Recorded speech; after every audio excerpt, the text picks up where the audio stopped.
Well, good afternoon. How you doing? Can you hear me down there? Great. Can you imagine what a tough gig I've got coming and making an entrance like this in 5 main battle tanks, Leopard 1s. Amazing. Thank you guys so much for being here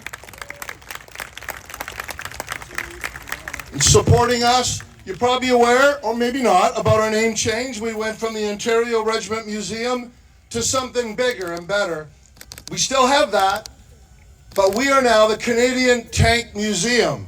And thank you for all your support on that. Now today, if I'm not mistaken, we are doing a podcast live right now on the World of Tanks, their Twitch channel, and the Canadian Tank Museum on our YouTube channel. So please check it out and subscribe. Now, let's talk about that. I mean, why were we doing that? Well, you see these banners, World of Tanks, who we've been affiliated with for many years now. They are a sponsor of this event. So let's have a round for them.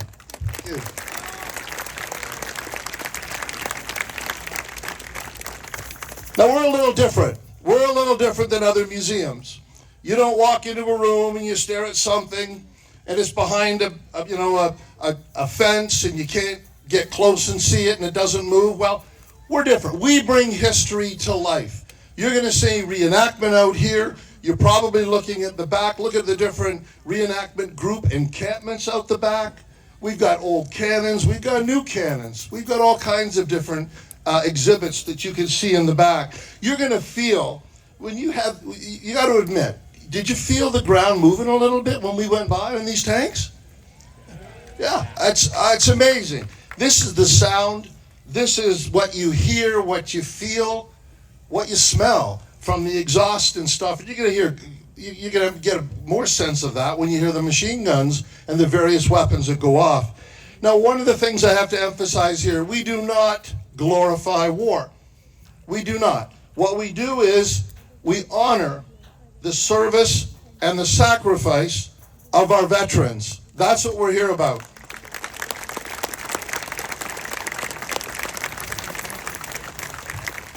Now, how does this work? Would you believe me if I told you that we had 160 of our volunteers that came together today to put on this event? We have 3 full-time staff members, and that's it. We have over 200 total volunteers. And if you're interested after today and you want to visit our recruitment, our enlistment booth, we're more than happy to bring you onto our band of brothers and sisters. So it's a great group. We get involved with military exhibits and displays such as this. During the summer, we have Tank Saturdays this is the big event, but during the summer and the other months, we have a Tank Saturday, where it's a little smaller, but it's still the same type of thing. Now, today, we have volunteers that have come as far as Australia, United Kingdom, and the United States. Some of them are helping turning a wrench, some of them are driving the vehicles, some of them are on the admin side on the back end. But we bring it together. We're truly, I believe, an international operation, an international museum. And as such, we should have a national identity.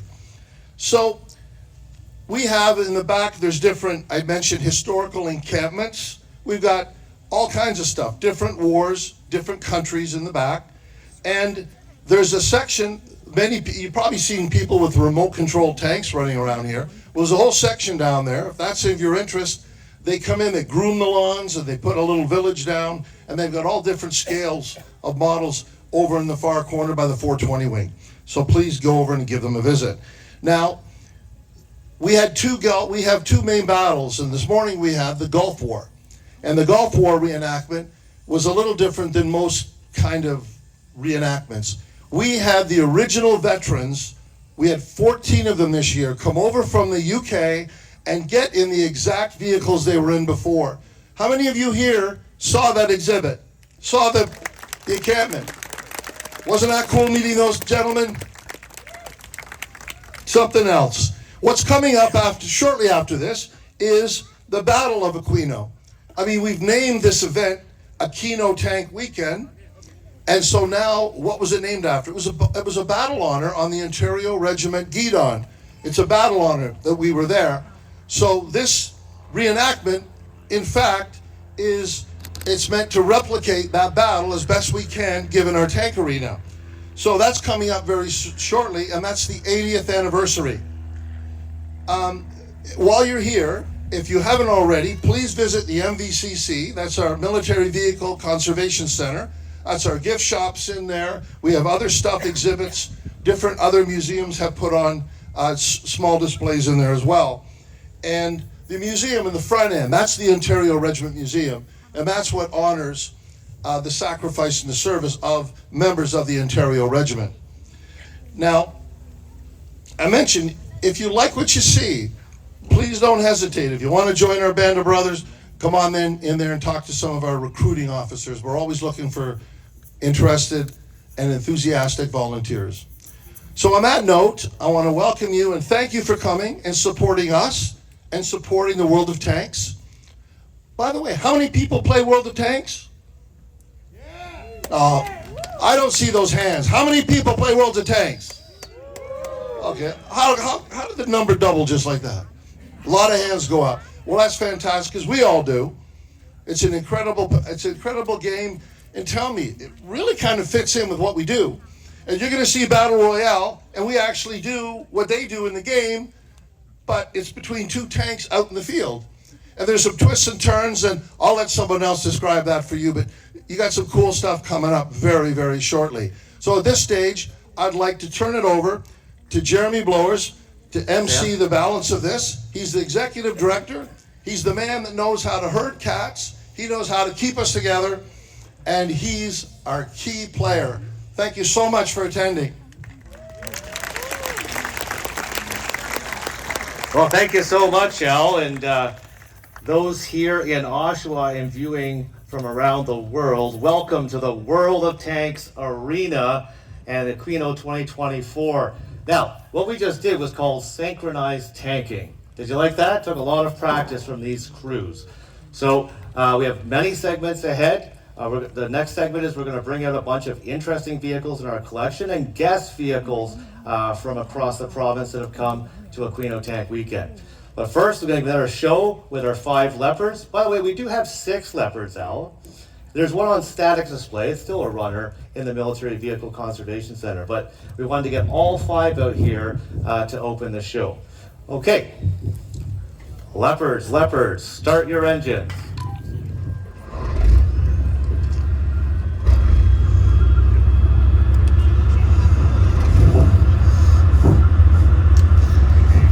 I'll be back in just a moment here in the arena.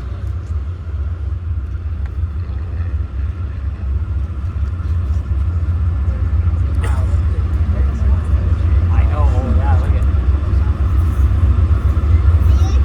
Yeah, look at it.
for the start of the show. That was some amazing armor, some amazing power. Just when those engines roll past you, they're so powerful. What you are feeling, yes, the ground is shaking beneath your feet. But what you're also feeling is those engines are actually shaking the air around them. And could you feel it in your chest? Could you not just, like, and it was just not the ground, it was the air around those engines. It's quite incredible, especially when you have 5 or 6 of them in the arena. So again, I'm Jeremy Blowers, the Executive Director of the Canadian Tank Museum. So exciting that this is our 10th anniversary of Aquino Tank Weekend. 10 years.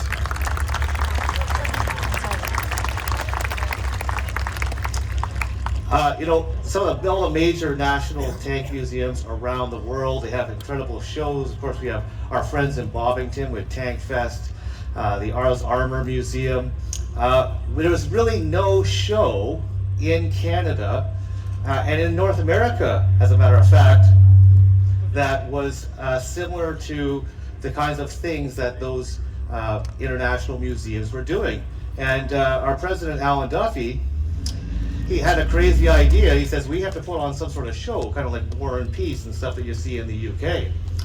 And we looked at the guidon, which is the battle flag of the Ontario Regiment, and unique to the Ontario Regiment is the Battle Honor Aquino. So we called it Aquino Tank Day. It was a one-day event.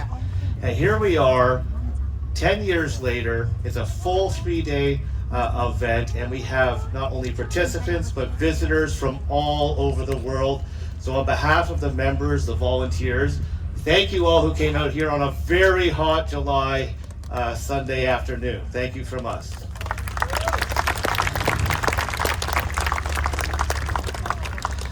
So in the next segment, we call it Meet the Tanks. Now, not everything you're going to see is going to be a tank. Some of them could be an armored vehicle.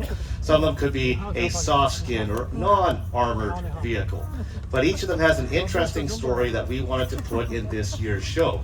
And in every year's show, once again, we will change up what that curated list of vehicles is in our collection, and from guests that are our guest and partner institutions are going to bring here to Aquino Tank Weekend.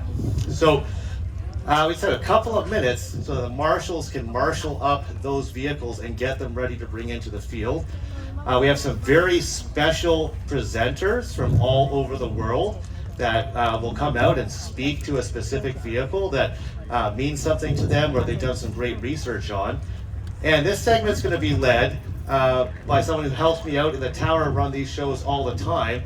I'd like to introduce you to Jeff Darrington, who is a volunteer and is going to lead the Meet the Tanks segment. Jeff? Thanks, Jeremy. Glad to be here. Like I said, everyone, please drink your water, stay hydrated. We're getting ready here to bring out our first vehicle. Just before we start, I think the World of Tanks crew is ready to go, so they said we can get going. So I have to do this. We did it last year. We're on a live feed. We're on the internet all across the world. So here's what I want to do. We're going to do this quickly. We got to do a wave. We're going to start from the VIP side, and we're going to do a wave all the way down the crowd to the far end. And I want it loud and tall. So on the count of 3 from the VIP section all the way down the bleachers, I want to see a great wave. Remember, this is going on the internet, so let's make it awesome. Are you ready? VIPs, you ready? 1, 2, 3, go!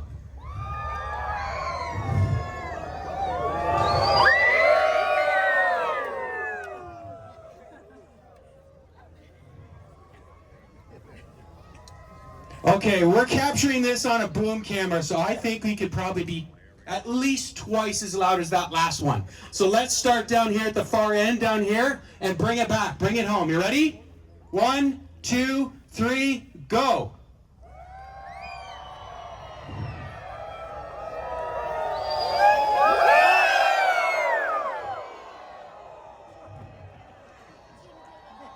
Awesome. I think we're going to see that online. I'm probably going to have my phone blow up here in a few minutes with text messages from all this going on. So what we'll do next is we're going to bring out our first vehicle. Jeremy, are you ready? All right, we're almost ready. So just to caution everyone in the crowd, who's been here before, been to Aquino or tank show? Okay, it gets loud, right?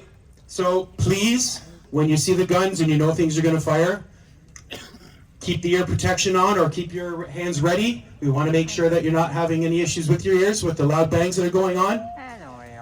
You're going to hear some of the chatter on the radio, so we want to really let you know what's going on in the background. You see what's out front, but then there's things going on in the background where Jeremy's calling out vehicles. We might be doing something with movement of the troops. So you're going to hear a lot of things happening in the background, and that really kind of brings you into the show, not just out front like you see on TV, but what's going on with all those volunteers in the background. It can be a little bit chaotic for the volunteers sometimes, just to try to make sure things are moving along. You'll see a lot of people running around getting things going. And we're getting ready to bring out the vehicle. I think I hear it coming. And I think you're going to hear it coming down the road here.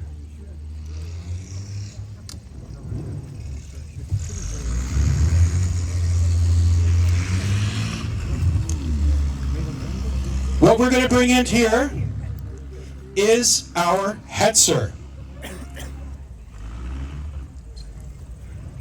Looking at this Hetzer, it's taking a little bit to maneuver it because the driver has a very small looking glass or looking window to drive this. So we're just bringing it out here now. And I have an introduction because I have someone here who's actually going to be doing the talk. If you just give me 1 second. Is he here? Okay, he's here. Good.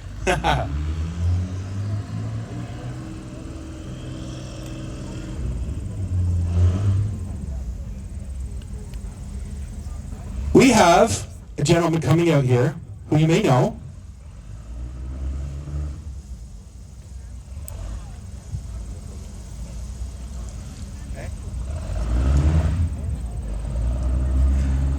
I'd like to introduce you to Cone of Arc. Has anyone heard of Cone of Arc? Okay, so we got some people that know. That's good. He's known for his in-depth exploration of tank history. His well-researched content makes complex military vehicles accessible and engaging, attracting a dedicated community of tank enthusiasts and history buffs. With thousands of subscribers and viral videos on the internet, he's leading, voicing, and bringing the tank community. Let's give him a warm welcome. Let's bring up Cone of Arc. Come on out. Come right out to the field here because we're going to get you to introduce this vehicle. Hello everybody, I hope you've been having a great day so far. This weekend has been awesome. Being able to ride out in the Leopards was amazing, but I'm here to tell you a bit about this tank. This is the Jagdpanzer 38T, also known as the Hetzer. Some think that the Hetzer is not actually a nickname given to this vehicle, but it is. It was not an official name, but it was used by the troops during World War II.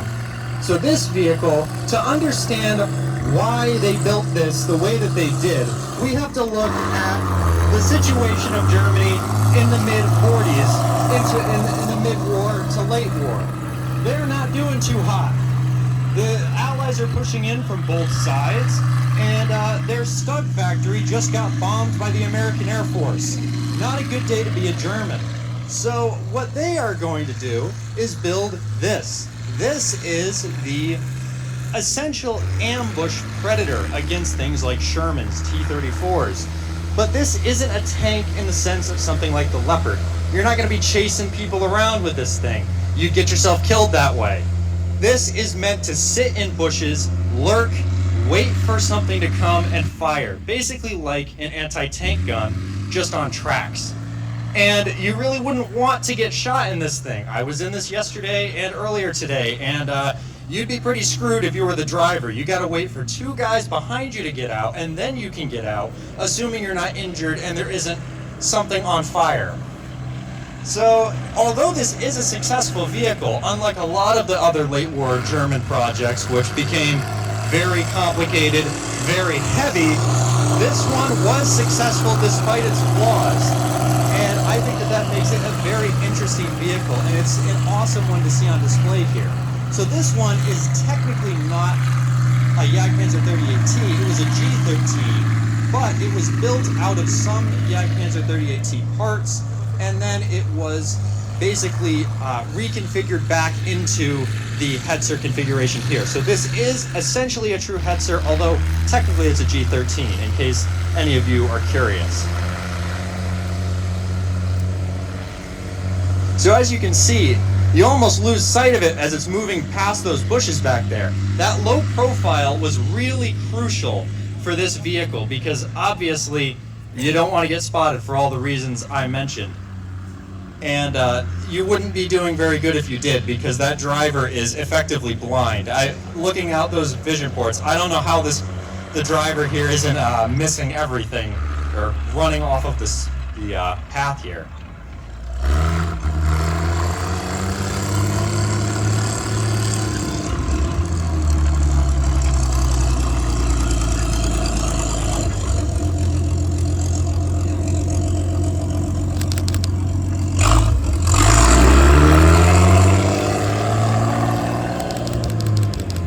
So if I walk out here, I can show you. This is where the driver's going to be sitting. You can see this is his vision port looking out front.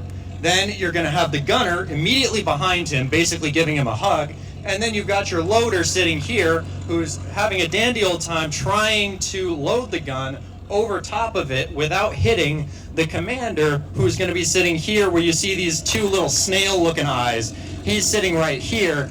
And then you've got all sorts of ammo loaded in. It's a miracle they were able to be as successful as they were.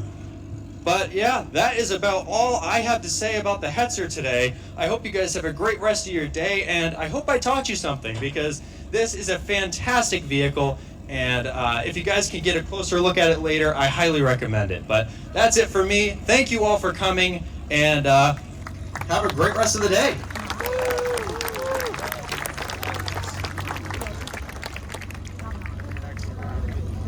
Okay, I'm back. I'm Jeff Darrington here again. We're going to bring out our next vehicle. We're going to find out what it is.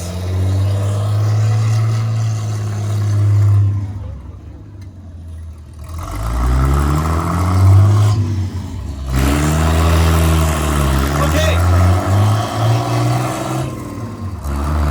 Our next vehicle we're bringing out is the M551 Sheridan. I'm going to introduce you to someone. I think a few of you may know who it is. This is Nicholas Moran, aka the Chieftain. So he's going to give us a talk on this amazing tracked vehicle. Nick, take it over. Good afternoon! There we go. Come on, we're on the tank show. Let's have some fun. Alright, so it is an amazing tracked vehicle. It was amazingly bad. Even the US doesn't get it right all the time. What happened was, way back in the 1950s, the US military is developing a new tank. It's called the T-92. It is failing miserably every test, but they think they can fix it.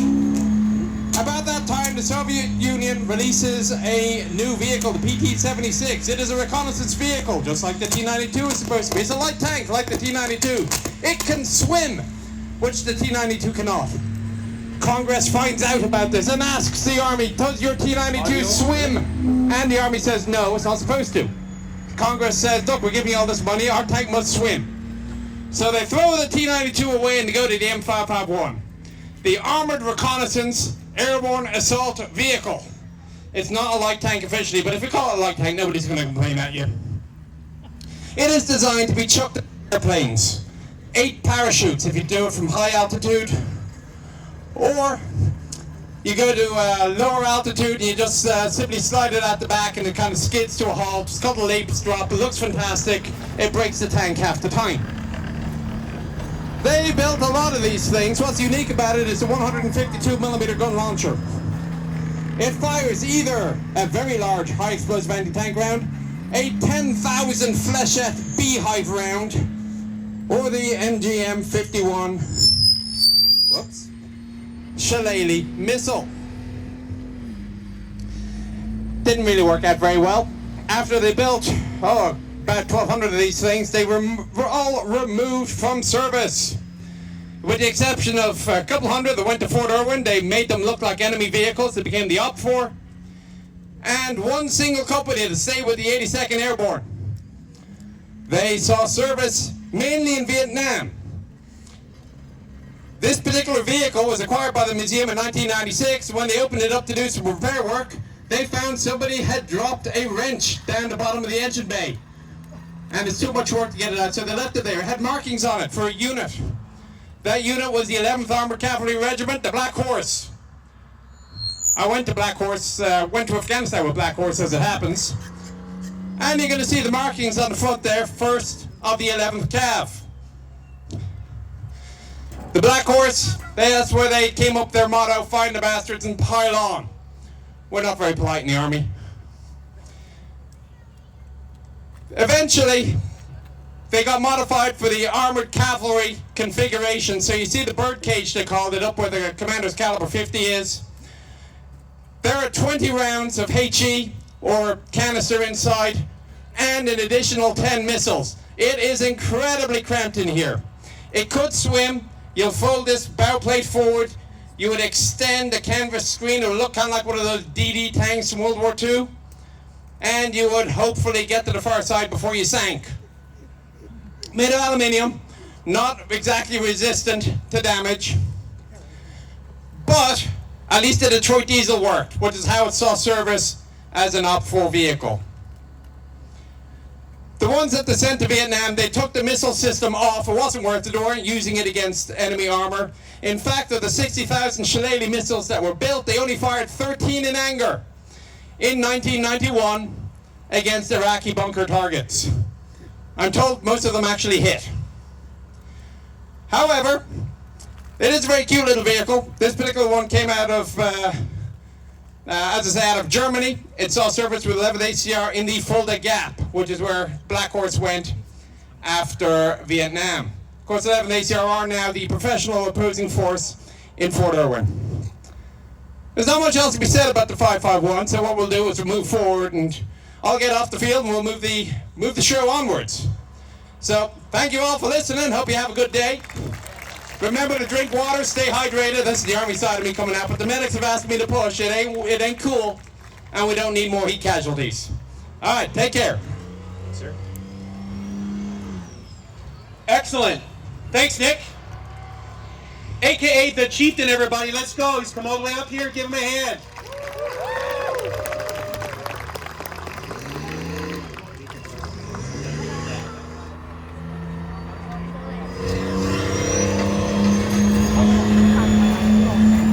So did everybody hear what the Chieftain said? Can you believe that floats? Well, not like a boat, anyways. I would imagine everybody knows that if that thing's going to move in water, what's it got to have?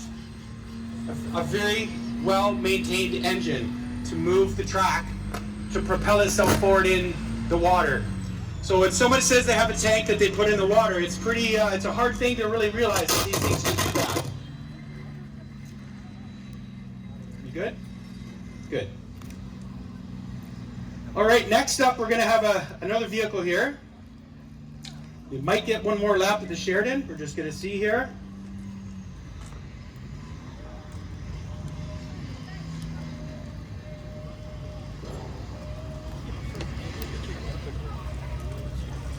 All right, our next vehicle. I'm saying vehicle because it has wheels. The RWS, Remote Weapon System, LAV variant.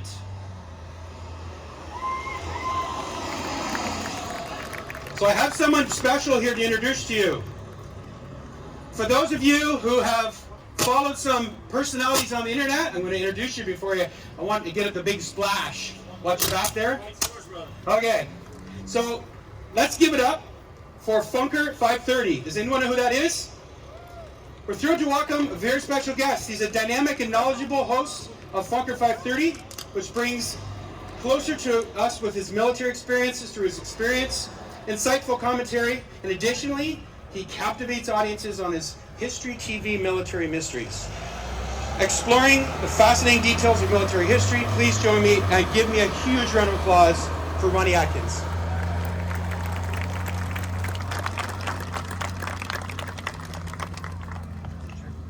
Welcome, Oshawa! Come on, come on, come on! Loud, loud, loud, loud, loud! We're just getting started. Yes! So I just rolled up in a Lab 3. I called it an Uber. I asked if they'd let me ride in it because it actually is very personal for me. I am American. This is not something that I ever rode in. I rode around in a 4x4 Toyota Land Cruiser in Afghanistan. But there's a gentleman sitting right over here with a camera. That's Funker. He started our YouTube channel, Funker 530. He is a Canadian Forces veteran, and that was his Uber. Now, we're going to talk about the lab specifically, and specifically about this one, but I want to give you some history because it doesn't look very much like it has a whole lot of capabilities on it, but it's not about what's on it, it's about what's inside of it. Right? 33 of these labs, Lab 3 specifically, were designated to have their 25mm N242 Bushmaster chain guns taken off. Now, why in the world would you take a 25mm Bushmaster chain gun that fires at up to 200 rounds a minute of either high explosive incendiary trace or armor piercing ammunition? Well, typically, it's got to be something bigger. And they decided they were going to put missiles on top of it. Specifically one, though. The package that these 33 were meant for was the TOW Under Armor package. What is the TOW? The TOW is an anti-tank guided missile. It stands for Tube-Launched, Optically Monitored, Wire-Guided Missile. More specifically, a semi-automatic command line of sight guidance system. Here's the problem when they did that. When they put those TOW missiles on top of this thing, what you did is you only gave it one shot. Once you fire that TOW, you've got to exit that vehicle and reload it. Well, that doesn't do very well from an armored personnel carrier perspective. So what they decided to do was install the Nanook remote weapon systems. That's what you see on the top with the machine gun sticking out of it. Right now, this is in a configuration with the C6. Who knows what a C6 is? Okay, a couple. I'm assuming some veterans in the crowd that might have run a C6. Funker himself was a C9 gunner. The C6 is a 7.62 by 51mm general purpose machine gun. For those in the US, you might know it as the 240. The manufacturer might know it as the FN Mag. But it is also able to take the Ma Deuce, made by John Moses Browning. That's a 50 cal, fires a 50 cal BMG. It can take a Mark 19 40mm grenade launcher. The reason they wanted to deploy these with these remote weapon systems is they understood first and foremost that the TOW is an anti-tank guided missile. How many tanks did Afghanistan have? They didn't have any tanks. Why do we have anti-tank guided missiles on it? So we needed more close-in protection. We needed to be able to protect the real capability in the Lab 3s. That's who's climbing out of the back of this thing when it's coming onto target. You're going to have 7 absolute highly trained infantrymen rolling out of the back of this, mechanized infantry, that are going to get on target, establish fire superiority, maneuver, and accomplish the mission. With this lab specifically, this is one of 2 very, very rare instances. The majority of these that had been converted to the RWS from the TOW capability actually had their RWS removed and oddly placed on Canadian ships. So this is one of 2. It itself was at Canadian Forces Base Gagetown and made its way up here to where we are today. I am so pleased that I was invited to come up here. I'd like to personally thank World of Tanks. The opportunity to actually meet these veterans and see the serial numbers that they were actually piloting in combat is something that I just could not have expected otherwise. That is unique to this museum, and I really hope that they'll invite me back. Please give a round of applause for the museum, for these veterans that are out here. Thank you very much. I'm Ronnie Adkins. Thanks, Ronnie. Awesome. That's all right. Give him a good hand again. Okay. Roll out.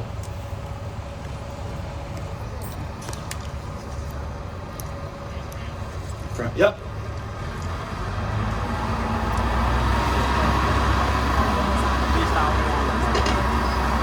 Ramp clear.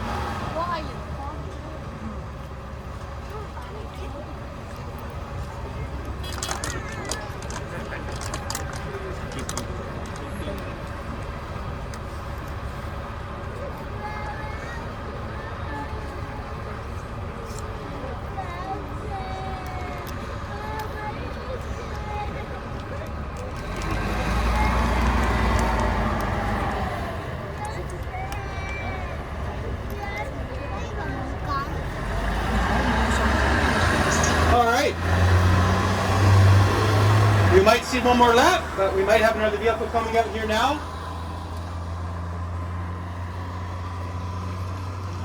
How's everyone doing out there? Pretty good? All right. Got something very unique coming out here. We're just going to get the lab off the field here. You'll see it moving up the backstretch.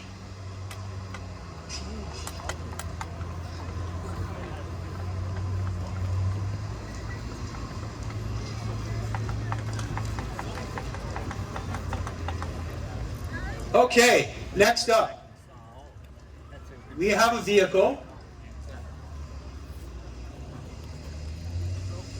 that is right-hand drive. It is a CMP Fat. You know, see Frank Moore is one of our volunteers driving it. It is known for pulling the limber and the gun. The 25-pounder, which you might have saw in the show before. We've got them over and you'll see them later in the show. This vehicle's four-wheel drive. Excellent in terrain, can pull a fairly heavy load.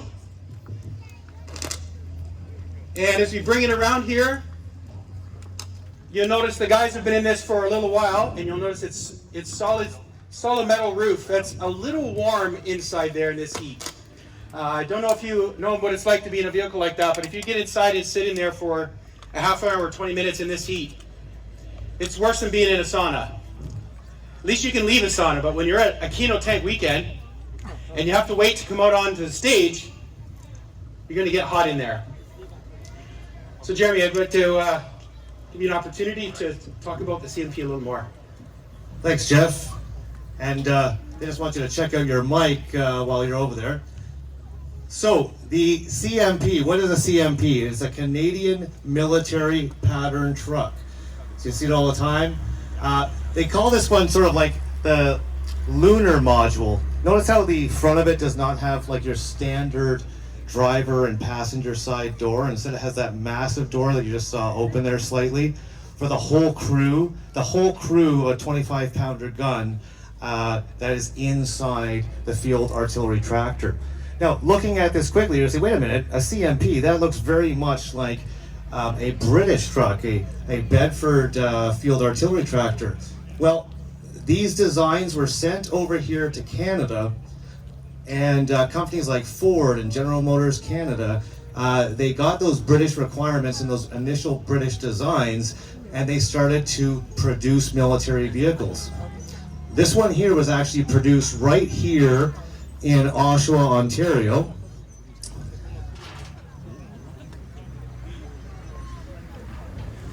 This one was actually produced right here in Oshawa, Ontario by General Motors. And this is a 1940, so this is a very early model of the Canadian military pattern vehicle. You can see in our museum that we have all of the CMPs right up to 1945, and Canada developed its own design. So when you say it's a CMP, it's almost a prototype or early CMP variant on the British requirements. This particular vehicle is actually owned by the Toronto Artillery Foundation and their historical troop, the Limber Gunners. And you're going to see the Limber Gunners in action with their guns during the Battle of Aquino reenactment coming up in the next segment. So very early 1940, built in Oshawa. This is the field artillery tractor. And let's hear it for Frank. Frank, who's in there, has been working on this vehicle for months to get it ready for the show. If I told you the engine was out of that last week, this is the type of commitment and volunteers that we have here at the Canadian Tank Museum. In our museum, there's a great variety of different vehicles. Not just tanks and armored vehicles, because Al was saying about how massive the operational collection is. We have the Jeeps, we have the trucks, we have the field artillery tractors, the carriers, all the vehicles that go along with the tank that you'll find in our museum.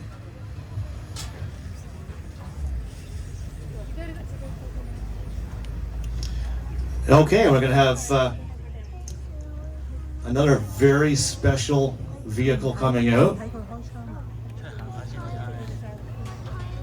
但係佢就嚟唔知幾時，因為suppose The CMP, they're also called a quad because they're four-wheel drive. Let's just have the quad go by one more time before we get to the next vehicle.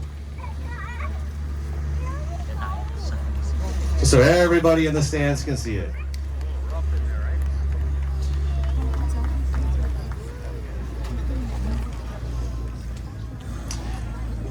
And soon coming up, we're going to have a very rare and very special CMP. Now you guys know what a CMP is when you're speaking about military equipment.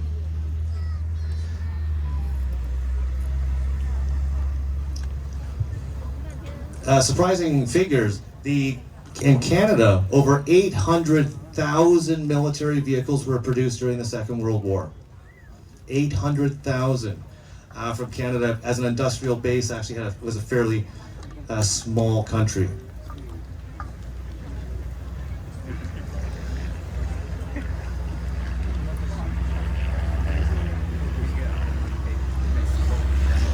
Okay, so I'm going to invite out.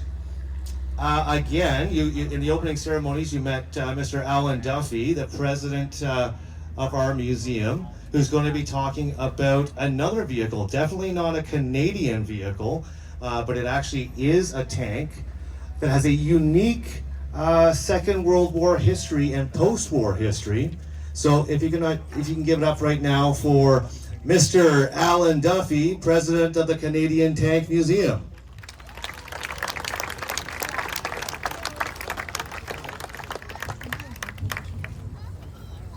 Aren't these vehicles amazing? I don't know what got you started or having an interest in this stuff, but I remember when I was a kid, my grandfather, who was in the Ontario Regiment in World War II, he used to bring me tank models as a kid. So I was kind of indoctrinated. And he bought me one of these models.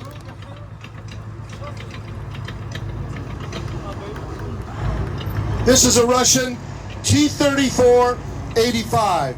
It's very iconic. How many of you are familiar with it? See, a lot of hands there. I never thought I would ever be able to get one. I never thought we could get one in the museum. I was in the UK and I was looking at a Chieftain 11, and that's the one that was out here earlier. Where rides were given in it. And I went in, I saw this Chieftain 11, and then to the left of it, I saw that. Well, I cut a deal on both of them, and we brought them both home, from the UK to here. Now that Russian tank, T-34, just the T-34, the previous version, it came out about 1940. And when the Germans invaded Russia, they got the shock of their lives when they come up against that. Now, the original one had a little smaller turret. It had a 76mm cannon, and in the turret there were two people, two soldiers, two crewmen, and down below there was a driver and a gunner down below, a machine gunner. So there was four. By the time the Battle of Kursk happened, the Germans had much better tanks that could take the original T-34 out easy. So they wanted to come up with something better. So in 1944, they ended up taking the same chassis of the T-34, but they put a larger turret, a three-man turret, and they put in T-34-85. They put an 85mm cannon on it. The requirement for the cannon basically was to be able to take out a Tiger, German Tiger or a German Panther, and it did all of that. So you're looking at it, it's the same chassis, but if you look close, it looks very oversized. Does anyone know what that writing is on the side? Well, some will say fighting friend, some will say fighting girlfriend. Well, there's quite a story behind that by a woman named Maria that donated money so that Stalin would buy it. She could buy a tank, but the condition was she had to crew on it. Well, I won't go into all of that. But that's what that says on there, fighting girlfriend. And a number, after she was killed in battle, A number of people also put it on their tanks right through to Berlin. But this one here, it's one thing to get a vehicle, it's another thing. Like with the British vets, we were able to trace stuff. How do you trace this? And the serial number was a little abnormal, like given the normal Russian serial numbers from their factories where they made them. Well, we were lucky enough to get a manifest of probably about 20 tanks that came out of factory, I believe it was 121, just outside Moscow.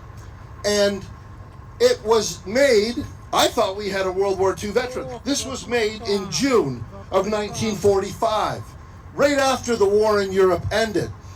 But you think, okay, well I was a little disappointed until I found out the history. Right after victory in Europe, Stalin had agreed to turn all of his forces against the Japanese and give some relief to the Americans. That was part of their deal. So what they did was, this vehicle, this tank, was shipped with all the other tanks, a force that was far superior than the Russians ever put together in any of the battles against the Germans, including Kursk. There were more tanks that went to Manchuria to kick out the Japanese. And now by the time they got there, it was in August, this was made in June, and it went right on a rail car and it went out to Manchuria. The battle was over and the Japanese were defeated in Manchuria in 8 days. So the interesting part, there's actually damage on the front and damage on the side of this. So this took hits in this Manchurian campaign. So that's in 1945. So then this vehicle surfaces again in 1995. We're talking like what, 50 some odd years later. 1995, the Bosnians had it, and during a peacekeeping mission, the Bosnians attacked a British outpost, and there was 5 men injured, and 1 man was critically injured with like lifelong, injuries. And the British, and they were attacked with a T-34-85. So the British went and they attacked their base, and they captured 6 of them. This is one of the 6 that made it back to England and made it over here to our museum. So it's ironic how you find these stories out, and when you find what the histories are. A very iconic piece. Not too many museums have these things running, and this is one of them. So that's the story of our T-34-85.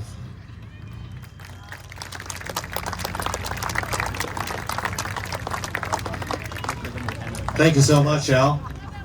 Just gonna get the tank to get one more circuit of the arena so everyone can get a good look at the vehicle. Very simple in its engineering, but now at the age of this vehicle, we're finding it more and more difficult to maintain.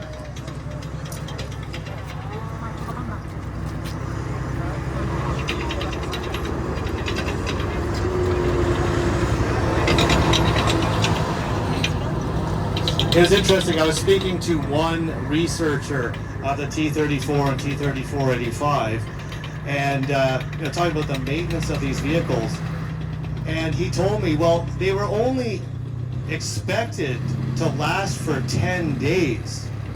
10 days on the Eastern Front.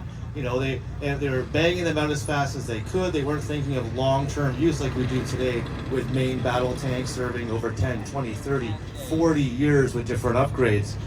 So for a vehicle that was made to come out of the factory with an expected life of maybe 10 days, it's amazing to almost 80 years later see one of these things running.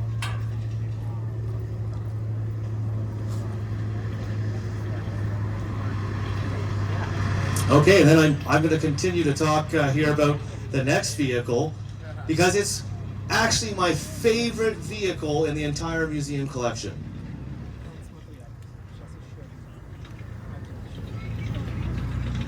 And a vehicle that we actually just acquired in the collection last year, September in 2023. Let's send out the GM Fox. Now this is obviously not a tank. This is an armored reconnaissance or armored scout car. But it's also a CMP. Remember we were talking about the Canadian military pattern trucks. I bet you there's some in the comments there on the stream saying, no, wait a minute, that's a Humber scout car. But it isn't. Just like with the Bedford FAT, those requirements for those vehicles, many of them that were lost at Dunkirk, and the British Army had lost a lot of their capability with the fall of France and losing a lot of equipment, they sent to Canada plans to build a Humber scout car. And Canada looked at the plans and said, well, how can we build these as fast as possible? And decided to build them off of a chassis that was already available, and that was the chassis of the quad, the FAT, that you had just seen previously. So if you look at the wheelbase, it's built on a quad chassis and built with components that were available here in Canada and in North America.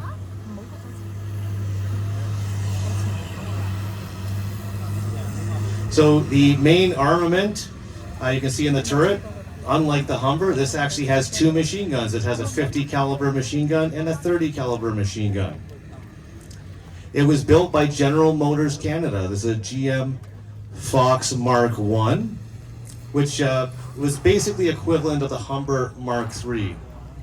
So built here in Canada, but built in Oshawa, built in this town, about 3 kilometers away from this tank arena, where the General Motors factory was during the war. It's just a great example of Canadian ingenuity, General Motors and their production techniques to build something in a very short period of time to meet a requirement.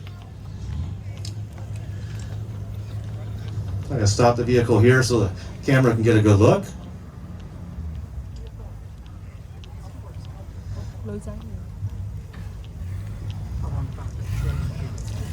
So there's something exceptionally strange about this vehicle, and you'll see that when you get close to it, when it's over in the tank park later. It has a rear steering wheel. So when the crew door is open, you can see the driver's compartment, but in the back of the vehicle, there's a few controls and a steering wheel. And believe it or not, it was rarely used, and it was actually much hated by the crews who crewed these. But the idea was that they could use the rear steering wheel and controls to back the vehicle up and get it out of a situation. Very strange design. But there's something else about this vehicle. In this museum, and in museums all over the world, there are examples of vehicles. But this is a rare example for a Canadian museum because much of our equipment was left overseas. This vehicle is actually a veteran of the Second World War in the Italian campaign. So this was built in September 1943, General Motors Oshawa, and was shipped to Italy. We're not 100% sure at this time that it actually served with the Canadian Armed Forces. The Canadians only used about 23% of the equipment that we built. We gave a lot of it to our allies in the Commonwealth. But it returned home to Oshawa in September 2023, 80 years after its deployment. So you're not only looking at an incredible example of Second World War Canadian military technology, but you're looking at a veteran, something that was actually there in the Italian campaign. You can see that it has that bubble camo all over the sides, and in the Second War, the veterans used to call that Mickey Mouse camo. Can you see why? I'm going to set the Fox go around a couple more times. There was 1,406 of these built, and although there are a few hulls lying around, there are only 7 complete examples known in the world. And this is the only running example in Canada. So only 7 of these, super rare vehicles, though not a tank, important to our production history, our Second World War contribution. And we are just so happy to have this in the museum. It was actually a charitable foundation, a family foundation that donated the funds so that we could bring this back home to Oshawa where it was built. And you can learn more of that on our website, because the vehicle itself is actually not very well known. Okay, well, we'll move on. I'd like to introduce our next speaker, who's going to talk about a tank, a big tank. Sam Richardson. He's also a full-time employee of the museum. If you welcome Sam. He looks after the Ontario Regiment Museum and also curates all of the information on the vehicles of the Canadian Tank Museum. And Sam is going to talk to us about our interesting Canadian Centurion. Thank you very much, Jeremy. How are we doing today, everybody? Are we having a great time? All right, excellent. Now this 52-ton behemoth that we see rolling out here, it's perhaps a poetic story in the sense that such an iterative design on the concept of the tank in the first place, being made in the original home country of the tank in the first place, the United Kingdom.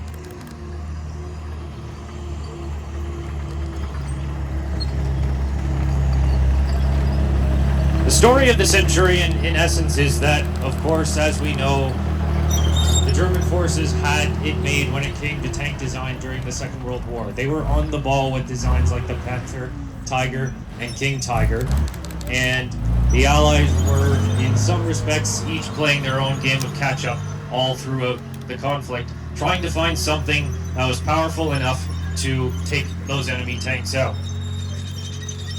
And the British Army, for its part, tried a few different options. The 17-pounder gun, highly effective weapon. Thicker armor, always useful, but yet there were not often many available engines that could actually move such a massively armed and armored tank along at any reasonable speed. Sometimes with a heavy tank of this size, you'd have been lucky to get up to 25 kilometers per hour out of it during the war. However, there was this ingenious idea to borrow from the Royal Air Force and convert the Rolls-Royce Merlin engine that powered the Spitfire and the Lancaster into a tank version, the Rolls-Royce Meteor, which put out 650 horsepower. Now, for the first time, there's a very strong, robust tank engine that can drive along such a huge, heavily armed and armored tank.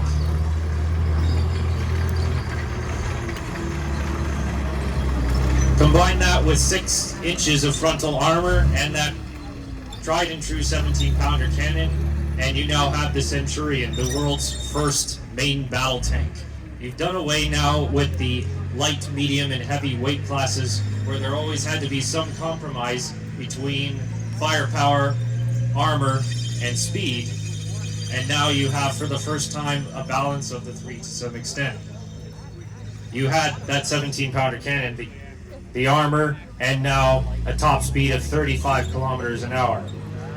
Now, sadly, the Centurion actually made it to the former combat zone only slightly too late to participate in the war. But all was not yet lost. Only 5 years later, another war broke out, this time much further away in Korea, and the British Army deployed as part of the United Nations response, and they brought along their Centurions, now upgraded to the Mark III with the even stronger 84mm 20-pounder cannon. And they ate North Korean T-34s for breakfast. They were also well known for their strangely adept skill at climbing very steep hills, which Korea was absolutely full of, being very mountainous.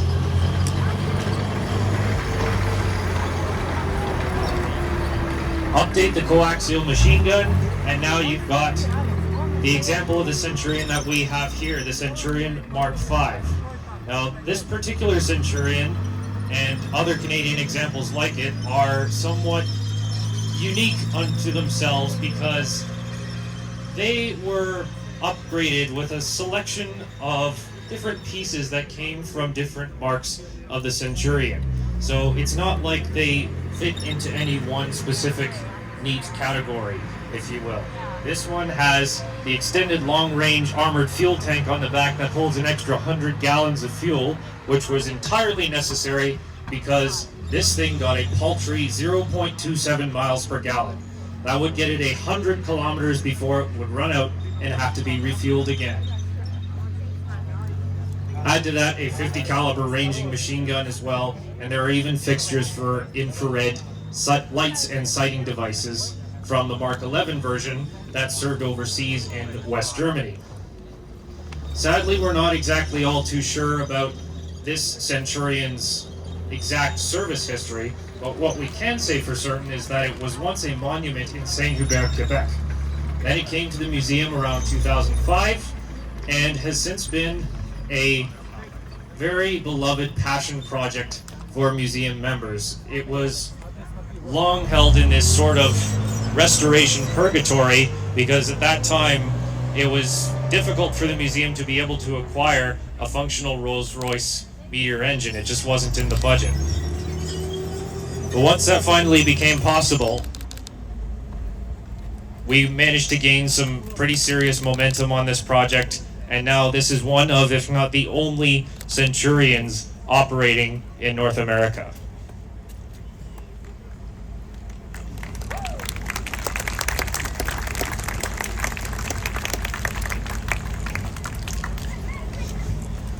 All right, that is all I have to say about the Centurion for the time being.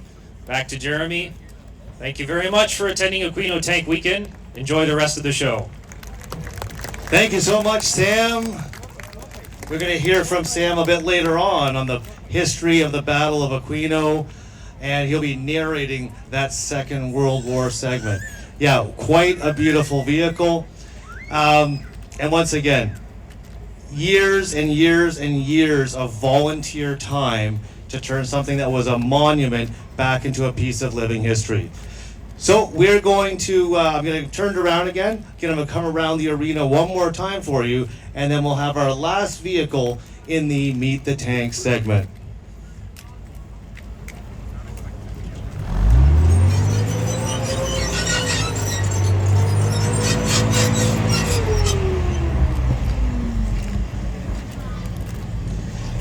Considering the rarity of this vehicle on this side of the pond, I'll let you enjoy that as it goes around the arena one more time.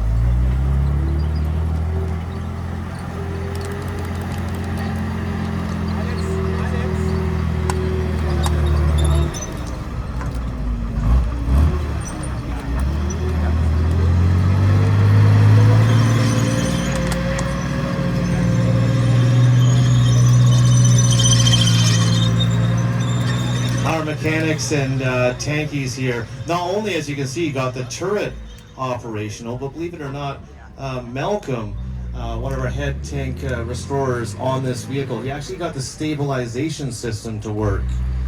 So quite an incredible restoration on the inside and the outside of this vehicle.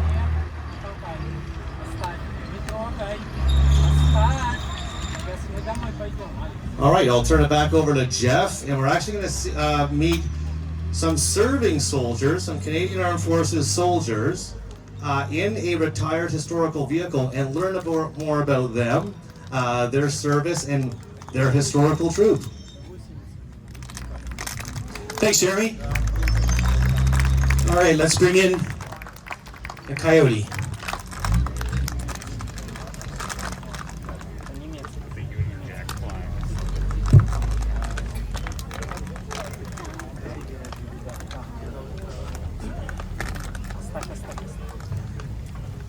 Everyone in the stands, you'll see if you look to your right, we're going to bring out the RCDs, which are the Royal Canadian Dragoons. This is their LAV 2, known as the Coyote. And you'll see they're moving along pretty quickly here. You'll notice their flag on the back, floating in the air. We're going to bring them up here, and we're going to have a little chat with them here. I don't think we're going to have troops inside drop out, but we're going to bring them in.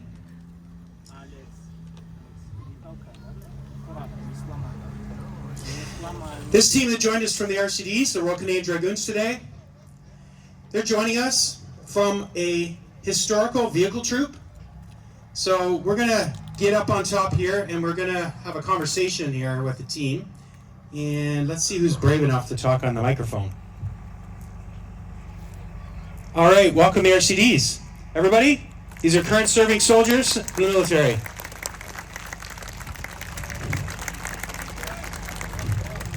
How you doing?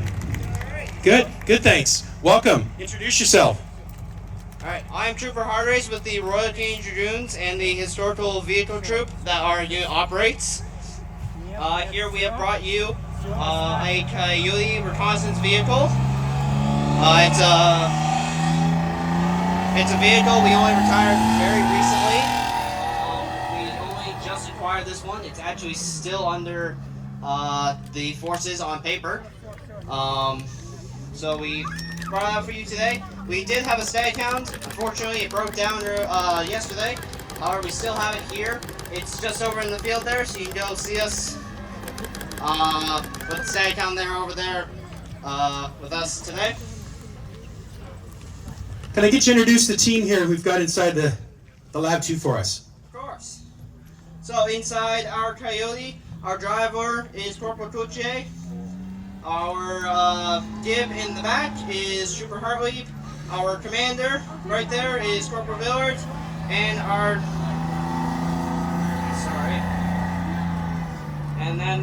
then we've got our gunner in there as well. Just a quick story. I learned some things yesterday. Everyone noticed the flag, the cap badge of the Royal Canadian Dragoons is a springbok. It's like a gazelle or a small deer. There's one interesting thing that I had heard quite some time ago, but I didn't get a chance to really talk to the team about it. And there's something really interesting about the cap badge. In the springbok, it has a small little tail. That tail actually points in a different direction based on what squadron they're coming from. So if you don't mind talking about the history of the cap badge and why that tail was so important, and just let us know what you know of that cap badge and that specific detail of the cap badge. Of course. So the cap badge, as he said, is a springbuck. The springbuck is very significant to us, as a herd of springbucks helped us during the Battle of La Fontaine back during the Boer War. We chose it as our cap badge because of this. The movement of the tail represents what squadron you are in the Royal Canadian Dragoons. So if the tail is straight up, it means they are a member of A Squadron. About 45, B Squadron, flat, C Squadron. And then at 45, aimed down, is D Squadron. And that's the movement of the tail, and that's how you can tell who's part of what squadron. Thank you for the laps. Do we want to head one more lap, or would we like to hear from some people up top here, I think? They didn't think you were going to get away. You thought you were going to get away from me from the mic, weren't you? We did introduce you all up here, but I'd like you guys to give us just a quick introduction and what you do in the role. How's it going, everyone? Hope you guys are having a great weekend. My name's Corporal Villard. Right now I'm the crew commander of this vehicle, and I have my buddy right beside me who's my gunner. We also have Corporal Carson Kluche, who is my driver in the front. Doing a great job today. I'll give it to my friend here so he can give it an introduction as well. Good day, everyone. My name is Corporal Lachance. I've been acting as gunner. I'm actually the team mechanic. And, well, I don't know what else really to say. I'll pass it back on to my crew command. Hi, I'm Trooper Hartlieb. I'm in the Gibbs spot of this Coyote. We are excited to be here. Last but not least, we got to bug the driver. He was trying to hide under the front hatch here, but I'm coming around. Nice try.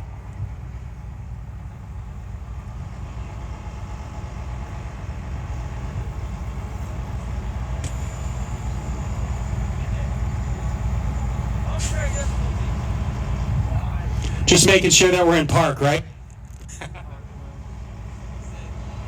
hear myself. I am Corporal Cluche, Royal Canadian Dragoons. I've actually been with the Dragoons for around 10 years, and I was trained on the Coyote.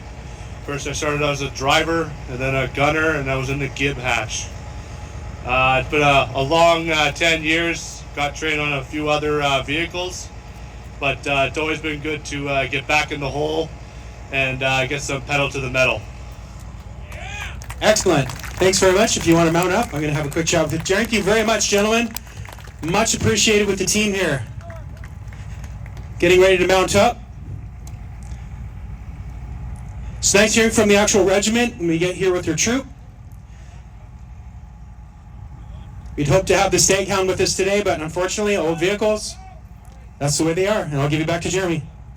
Well, there's one interesting thing I wanted to mention the Dragoons were talking about, is they're calling it, I'll let them roll off first.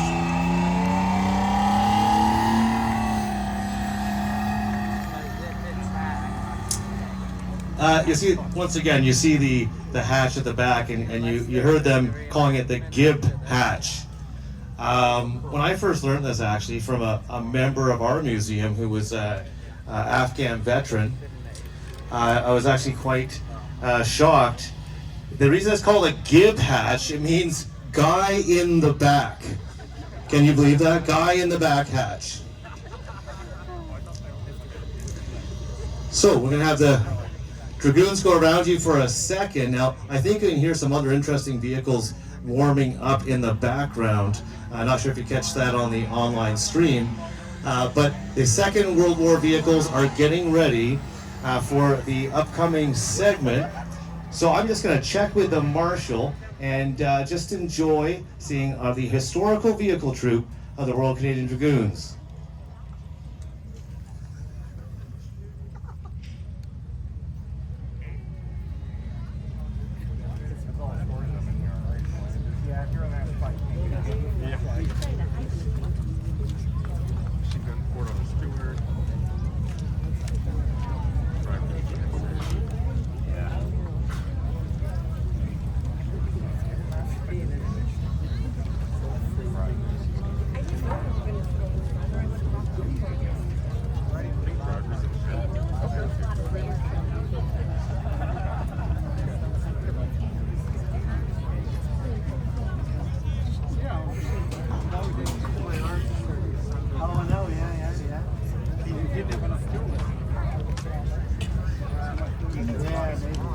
We're good, thank you. Yeah, thank you very much. Okay, everyone, I just wanted to let you know, if you're watching the hockey game, there's always a commercial break, right? So right now, with the live feed, the Royal of Tanks crew up here in the tower, they're doing a remote piece on the internet, and they're just presenting the history of tanks. So I just wanted to come out here and make sure everyone's doing okay. Is everybody doing all right? Oh, I can hear it in your voice. It's hot, I know. I can hear it. It's hot. I'm hoping you have lots of water. Won't be long. We're going to get started here again. You'll hear something coming down the road. I'm just going to check in with our field marshal.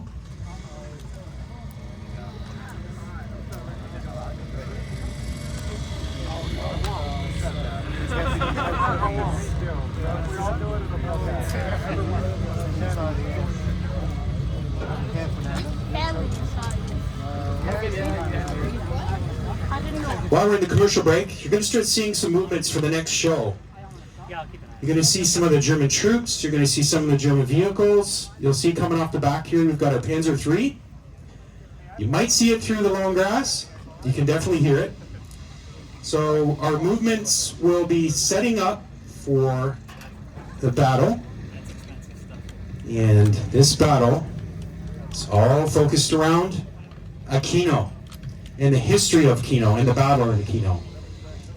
So as we prep here, as you can see, we've got plenty of people here running around getting things ready. Just a quick survey out there. I myself am a grandson of a World War II veteran. His name was Albert Darrington. He made it through the war, made it home, managed to have 7 more kids after the war, 6 more kids, something like that. Just going to feel the audience out here. Do we have anyone in the audience who is a grandson, a son, a brother, a relative of a World War II veteran? If you can raise your hand. Yeah. Yeah, it definitely, when you move around and you meet people, it doesn't take long to find out how many people volunteered in the war. I was lucky enough to find all the information on my grandfather on the war. There's quite a bit of history to be learned when you do a deep dive into what your relatives might have done in the war. I recommend anyone do that if they can find out, if they know the information. You can go through Archives Canada and you can get records for all of your family members up to a certain date and find out more information about them. There's many groups online that are very willing to take on research and help you out to find out where your relative might have been, where they might have fought, and what regiments they were in. This really, it becomes very obsessive once you get into it. I'll warn you, if you want to get into the history, you don't want to stop digging. I dug all the way back to my grandfather, my great-grandfather, back into England during the Boer Wars, as well as World War I and World War II. So there's a lot of history there. And it's pretty overwhelming at times when you find out what so many people went through during the wars and when they came back home. So we are almost ready. I'm just checking with the World of Tanks crew, see if they're ready to broadcast. Haven't checked the stream to see how many users are, but we've got a ton of people watching all over the world. Check. Jeremy, do you want to take that over? It's good to know if this that this mic is actually working again. So, yeah, it's not just that. The Marshal is getting all of the Second World War vehicles booted up. Also, we're getting the actors, reenactors. They're drawing their ammo. Pyrotechnicians are arming the bombs in the field, the special explosions that you're going to see. So this is your quick opportunity. I know it's hot out there in the bleachers, guys. This is your quick opportunity. If you did want to just get down from the bleacher quickly, use the washroom, grab a bottle of water, etc. Because this should be kicking off in approximately 10 minutes. You will see at the south of the field, you'll see that there are some of our oldest and most iconic Second War vehicles in our collection coming out, getting ready. Like I said, this is a great opportunity. I know it's really hot, so maybe it's great if anyone wants some water or to visit a washroom, because you're not going to want to miss the battle reenactment that follows, once again, in about 10 minutes.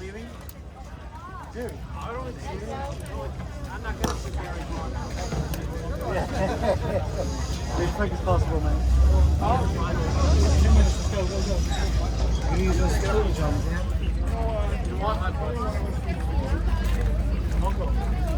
Yeah, I'm going now. Yeah, okay.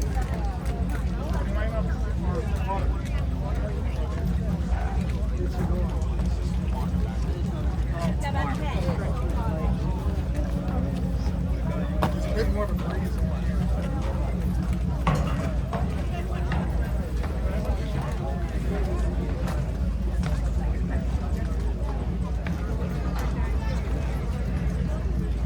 The trouble with these things is I can't do it.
you're all hanging on. I know it's warm out there. I just wanted to give you guys a quick update.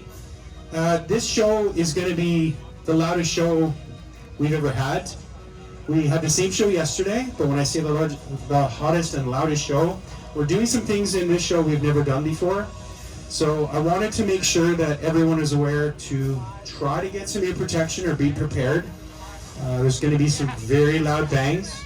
So if you do have little kids, you might want to be prepared to either cup the ears, or if you can go into the gift shop, they do sell hearing protection, little buds for your ears. So if you wanted to get those right now, you could. You can pick them up at the gift shop.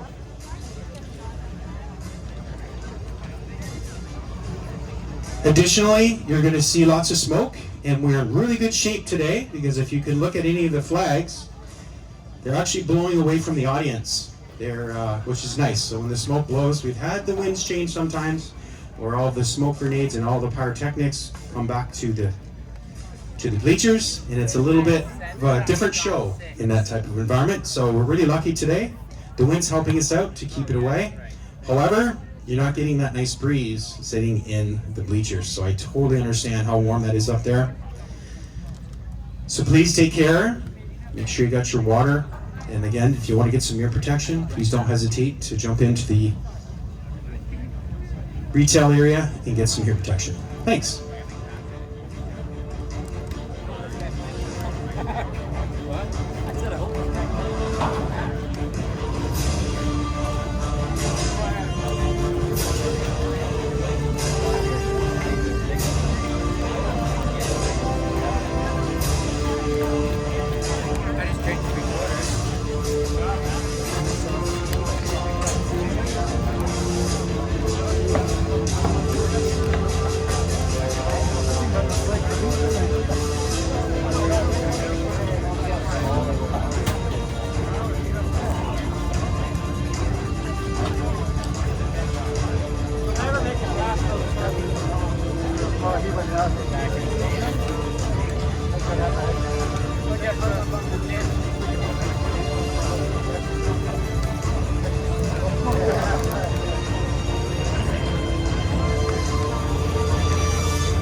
Build that one, or?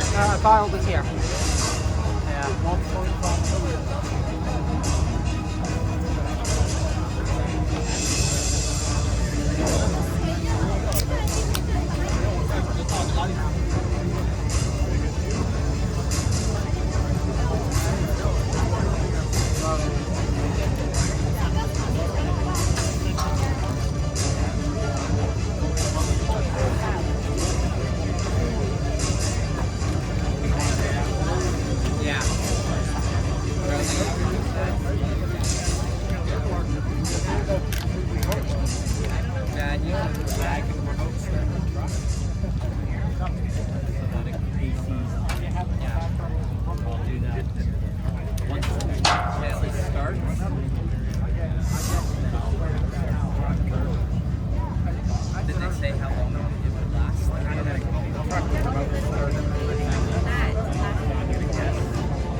Check, check. Okay, everyone, the show's just about ready to start. So if you want to get a good seat back in the stands, I think most people are back. But if you're out in the field or you're in the washroom, just letting you know we're getting things started. So get ready. Please make your way back to the stands, get comfortable, and you're going to start to hear the show.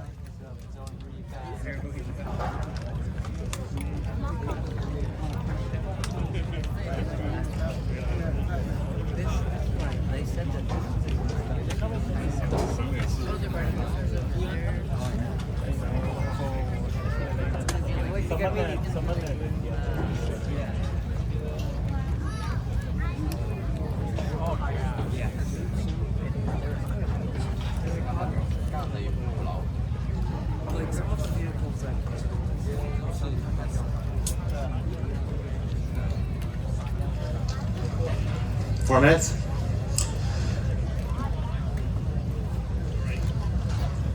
All right. I hope you guys are all rested up. This is going to be quite the show. Once again, real small arms, right? Real vehicles, professional actors. If you were here for the morning of the Gulf War, that had a sort of a late 20th century look at combat, and we know how loud that was. Here is 80 years ago, okay? It's the 80th anniversary of the Battle of Aquino. And one of the most forgotten fronts of the Second World War was the Italian front, the Italian campaign. Those who served actually had a joke. They called themselves the D-Day Dodgers because they had been fighting for a year and for months before, depending on when they were deployed, and they were about to capture Rome from the Axis. And they did, and then nobody cared because the Allies landed on the beaches of Normandy on June the 6th. So many people, and in popular culture, the Italian campaign is not very well known. So the Battle of Aquino, this segment here, we're going to try to recreate for you the conditions of that battle and some of the things that had to happen to the Ontario Regiment. And our curator, Sam Richardson, he actually took the time to go into the war diaries, to go into our history of our regiment and pull out the actual details, to divide fact from fiction. This is a reenactment, and it is a fictional look at what it was like, but the narration you're going to hear, the stories of bravery, and the individual soldiers, their experiences, is all real, and it's all directly from the regimental history. So, vehicle section is ready to go. Curator, are you ready to go? So, I'd like to introduce once again, curator of the Canadian Tank Museum and the Ontario Regiment Museum, Mr. Sam Richardson.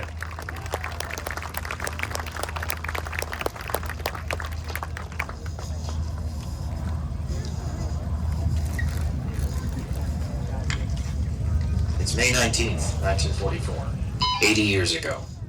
In Italy, Allied forces have advanced within 150 kilometers of Rome. At a small town called Aquino, the 11th Canadian Armoured Regiment, Ontario Regiment, joins the British 36th Infantry and 26th Armoured Brigades to launch an attack on the formidable defenses of the Adolf Hitler Line, which stretch across the town and its nearby airport. In their way stands the German 90th Panzer Grenadier Division, a hardened and tenacious division that had fought for years in North Africa and was involved in the especially bloody Battle of Ortona only months earlier. Little do the Ontarios realize it will turn out to be one of their most difficult days of combat in the war, and a defining moment in their history.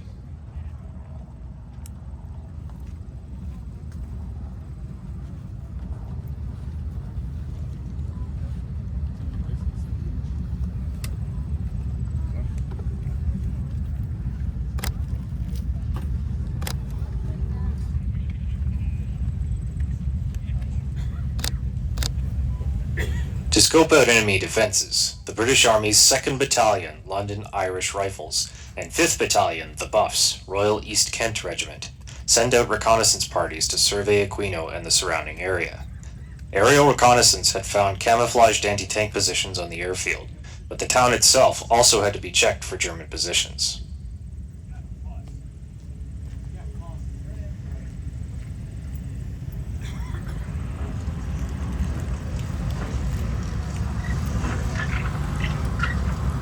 Alright, in come the London Irish Rifles and the Buffs. Scope out the airfield in a Universal Carrier Mark I and a Daimler Dingo Scout car.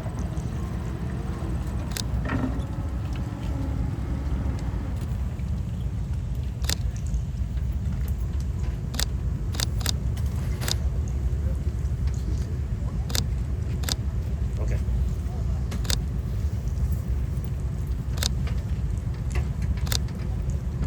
Leading officers of the reconnaissance party conferring together, scope out the area, while their troops stay protected in the carrier. That was typical of the time, still is now.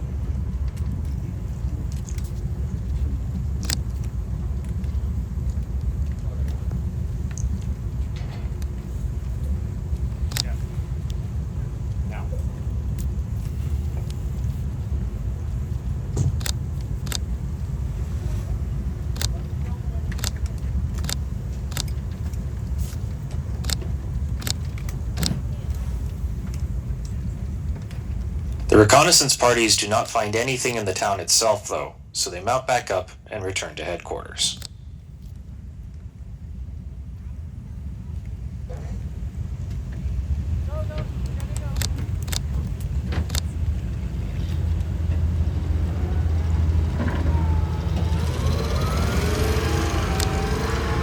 Alright, the reconnaissance party has found nothing for the time being in the town of Aquino itself. So off they go back to headquarters to report their findings, or rather lack thereof.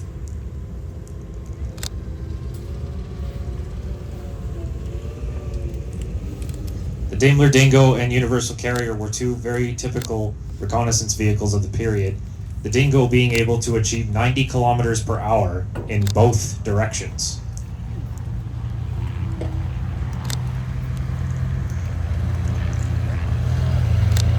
Both typically armed with Bren 303 caliber machine guns as their main armament, but especially in the Universal Carrier's case, highly versatile and able to be adapted to carry a whole multitude of other armaments besides.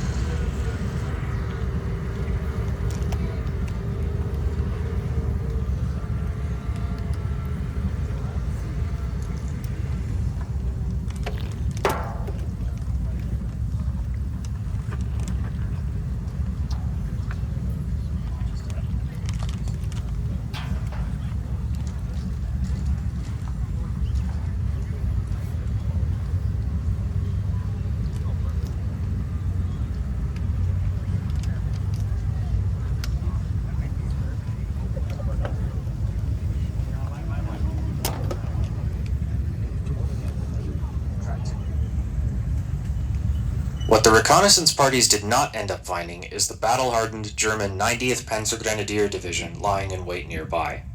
Although prepared in a hurry, the defenses of the Hitler Line were still impressive.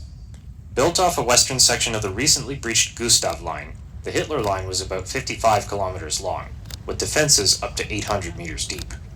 Of greatest concern to the Ontarios were deadly camouflaged Panther term positions, which were Panther tank turrets encased in concrete bunkers buried in the ground. Armed with a 75mm cannon, Panther terms were highly lethal to the Ontario's Sherman tanks, while themselves being difficult to spot and hit with return fire.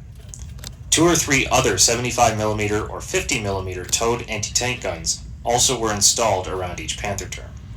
As if they were not enough, the line also was covered with plenty of other artillery, anti-tank, and machine gun pillbox positions, along with anti-tank ditches, barbed wire, and minefields.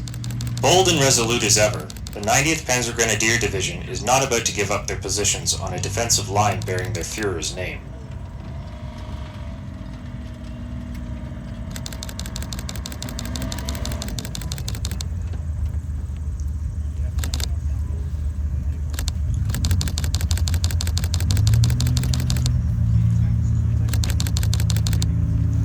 As we see the Germans entering the field and setting up their positions, closest to you, you see a Panzer III tank.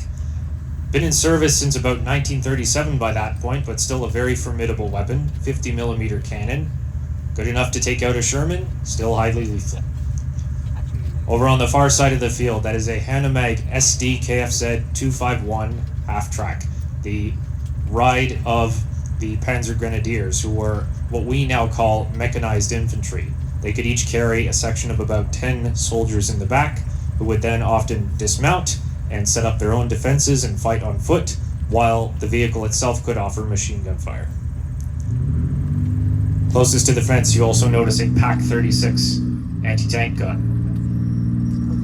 Also had been in service for a long time by that point, and struggling to take out some newer Allied vehicles, but still not a threat to take lightly.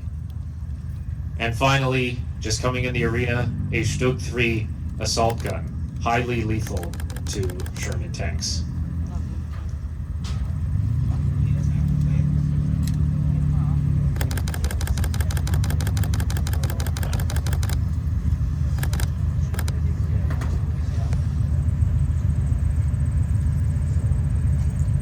For the main attack, each of the regiment's squadrons has a task.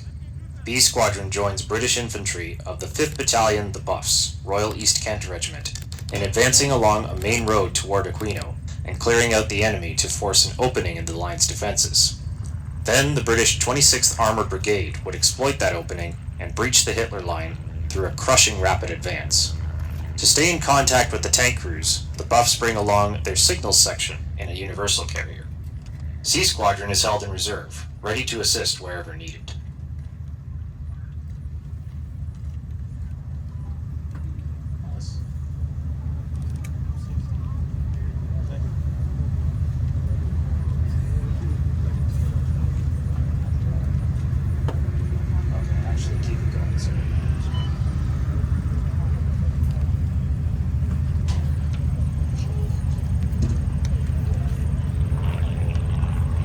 A Squadron, meanwhile, advances on the airfield from the northeast, covering the right flank and cutting off a possible path of retreat for German units.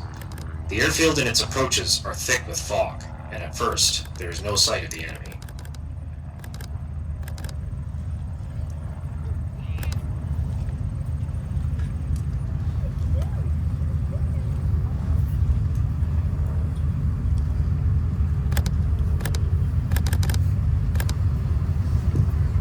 Now, it's a nice sunny day for us, but imagine, if you will, advancing onto an airport that's covered with fog and you can't see 100 meters in front of you. That's scary enough driving on a paved road for us right now.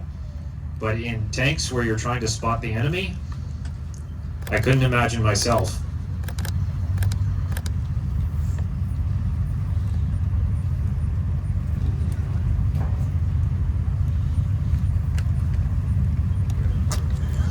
Not to break the fourth wall here, folks, but cover your ears.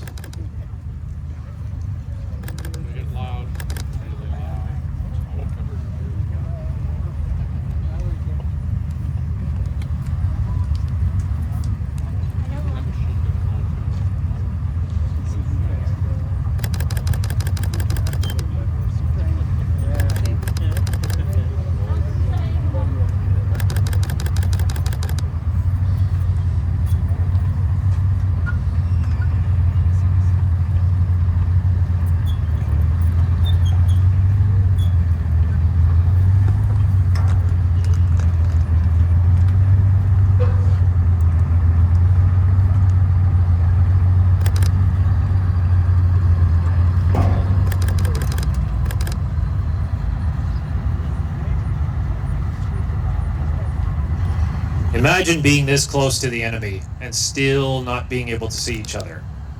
You can imagine the hairs on the back of your neck standing up.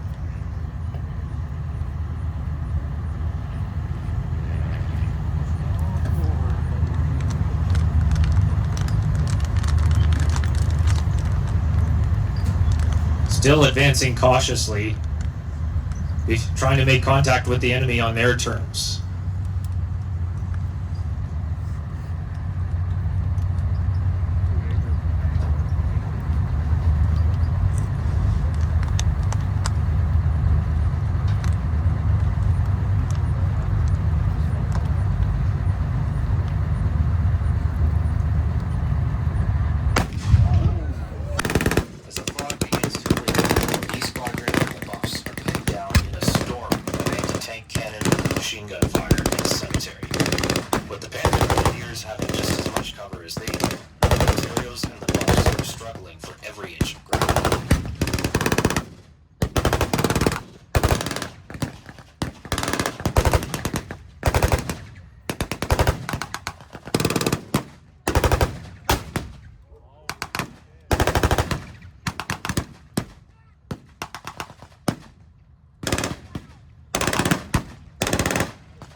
Things are going no better for A Squadron at the north end of the airfield. Only 2 hours into the attack, Panther turns and tank destroyers have already taken out 3 Shermans in quick succession.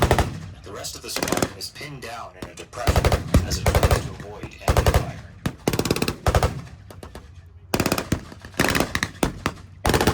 They try to move forward to take aim at the German defenses, but cannot get a clear shot without risking getting hit.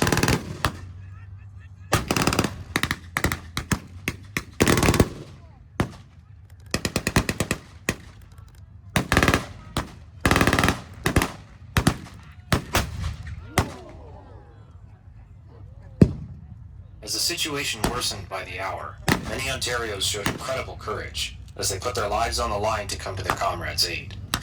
When the regiment's smoke cover grew thin, Sergeant Ken Braithwaite and Trooper Kelly Turcott hurried back to base to fetch an M3 Stuart and load it with smoke canisters. Deploying the canisters in strategic locations to obscure the enemy's view.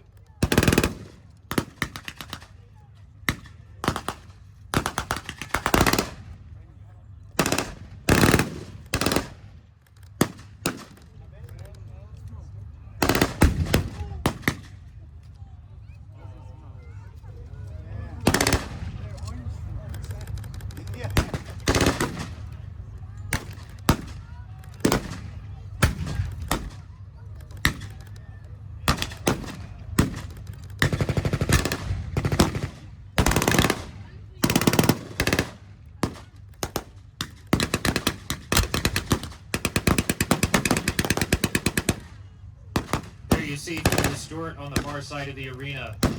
Sergeant Braithwaite and Trooper Turcott restoring the smoke cover that these Shermans so sorely needed after the fog had cleared suddenly, and they're caught out.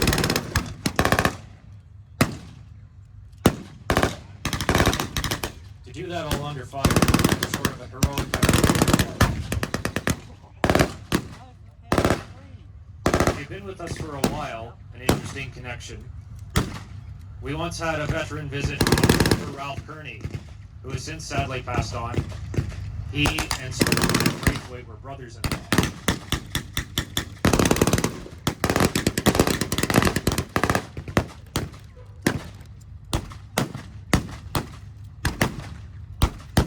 Unwilling to sit idly as the mayhem unfolded before him, the regimental chaplain's driver, Trooper Cecil Westover, raced back and forth from the combat zone to evacuate wounded comrades in his jeep. He continued this task for 3 straight days, saving about 180 soldiers.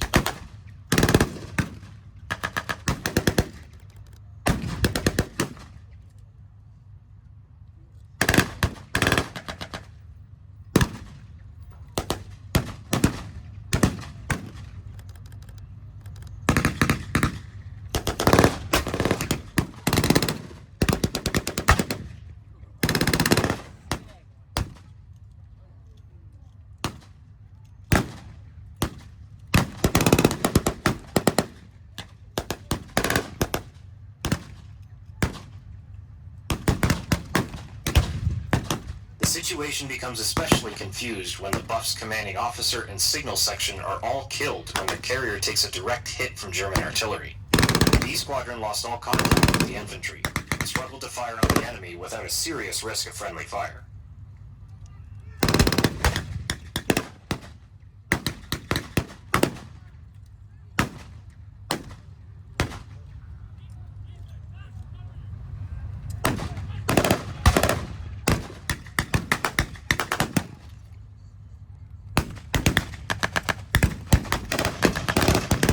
A sense of how fire this is now.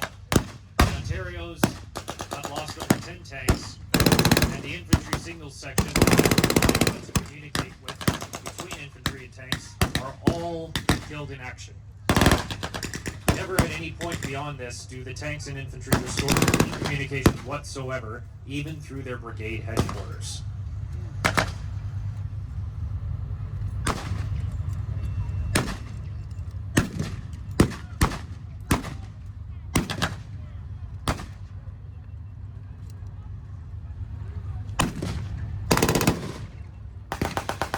Spending all day exposed and under heavy fire on the airfield, it was clear that the attack from the British 26th Armored Brigade was not going to happen.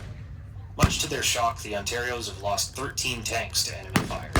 Trooper John Phillips had been killed, and several officers also were badly wounded.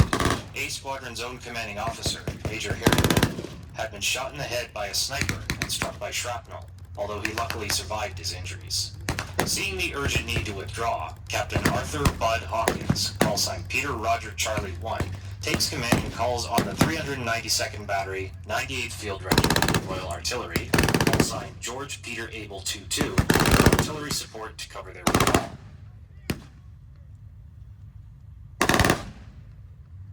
All artillery units in range, this is Peter Roger Charlie 1. Uncle target, uncle target, uncle target. We are pinned down on the airfield and taking heavy fire. We need support bad if we're going to get out of here. Any artillery unit, please respond. Over. Hello, Peter Roger Charlie 1. This is George Peter Able 22. We hear you. Help is on the way. Send fire mission coordinates. Over. Hello, George Peter Able 22. We need smoke and high explosive at 764215. Over. Acknowledged. Stand by for fire mission out.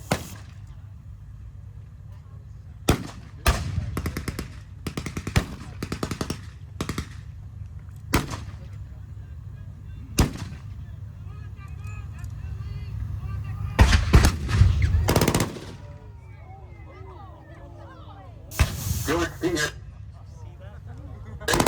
This is Peter Roger Charlie 1. Where's that artillery? Over. Peter Roger Charlie 1. This is George Peter Able 22. Here comes the ring. Button up. Get ready to move. Standing by for further. Out.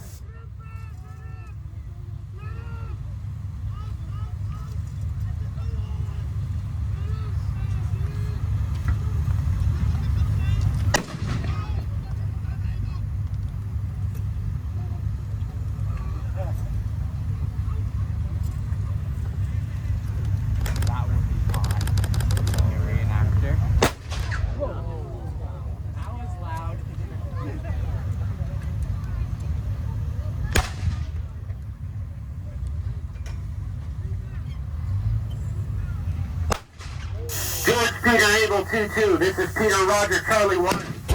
Repeat. We are still under fire. Over. Peter Roger Charlie 1, confirm you want to repeat the fire mission. Over. Yes, fire again now. Over. Acknowledged. Second fire mission inbound. Over.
George Peter Able 22. This is Peter Roger Charlie 1. We're clear. That was quite a show. Thanks for the assist, over. Always happy to oblige. Peter Roger Charlie 1. Out. And that, folks, is the Battle of Aquino.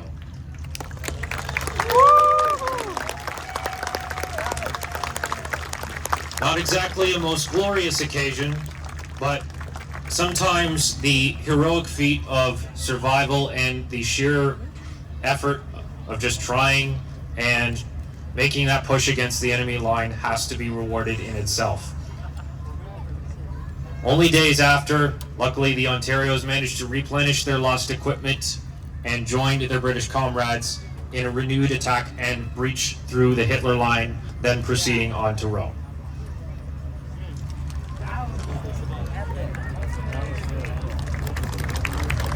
All right, let's hear it for Sam Richardson and the volunteers and reenactors. That was incredible. Absolutely incredible. Just action-packed from start to finish. Okay, so we have to get all of these people off the field. We're going to get the Second World War vehicle safely back into the harbor, and then we're heading towards the finale of the Sunday show. The simulated tank battle here in the tank arena. World of Tanks Battle Royale. 2 MBTs toe-to-toe in a simulated battle, and those in the bleachers decide who outfought and who wins World of Tanks Battle Royale. So we'll be back with that segment shortly. Stand by.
bought it. How much? 270. Huh? 270. 370? There's 270. 270? Yeah.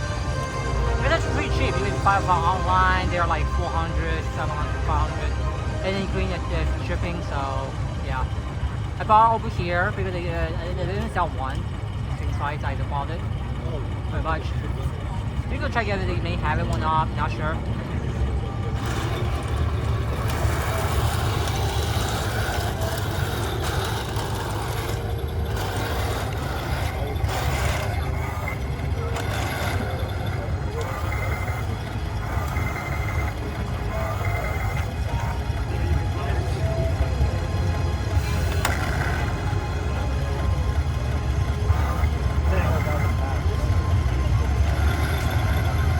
Is that the Tamiya kit? What? Is that a Tamiya kit or is it just a? Oh, it's a. Yeah, It's a hole-in-one, right? It's not a model kit. It's together. Yeah. So you can get a Tamiya kit of that size. 16 scale? One was 16. Yeah. I bought some stickers, the waterproof stickers. I'm gonna go after they ship to my house. I'm gonna put a camouflage in it. But this is a got to like yesterday, so I had to put a lot of it on. This is a part that came with already. I put it on today. Cool. So I'm gonna try to keep it more still. Thanks.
Don't forget, folks, we have the Battle Royale coming up. So if you're in the field, stand by for Battle Royale. We'll announce when it's happening.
Okay, folks, if you're out there, the Battle Royale's just getting ready to be started. So if you wanted to come back to see the Battle Royale, you'll want to make your way back to the stands. I know it's been a hot one, but this will be the finale for tonight, this afternoon. and the World of Tanks stream is just lining things up right now. They're doing checks, and you're going to start the Battle Royale.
Now, who enjoyed that Second World War segment?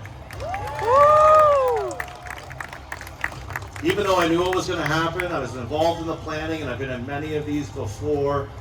From where I was standing on the radio, it was epic. Wow. But now we have the finale of Aquino Tank Weekend. We have World of Tanks Battle Royale.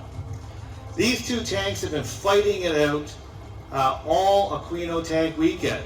They had their first battle on Friday, and the Leopard came out on top and won. And during the Saturday segment, unbelievable, it happens very rarely, it was a draw.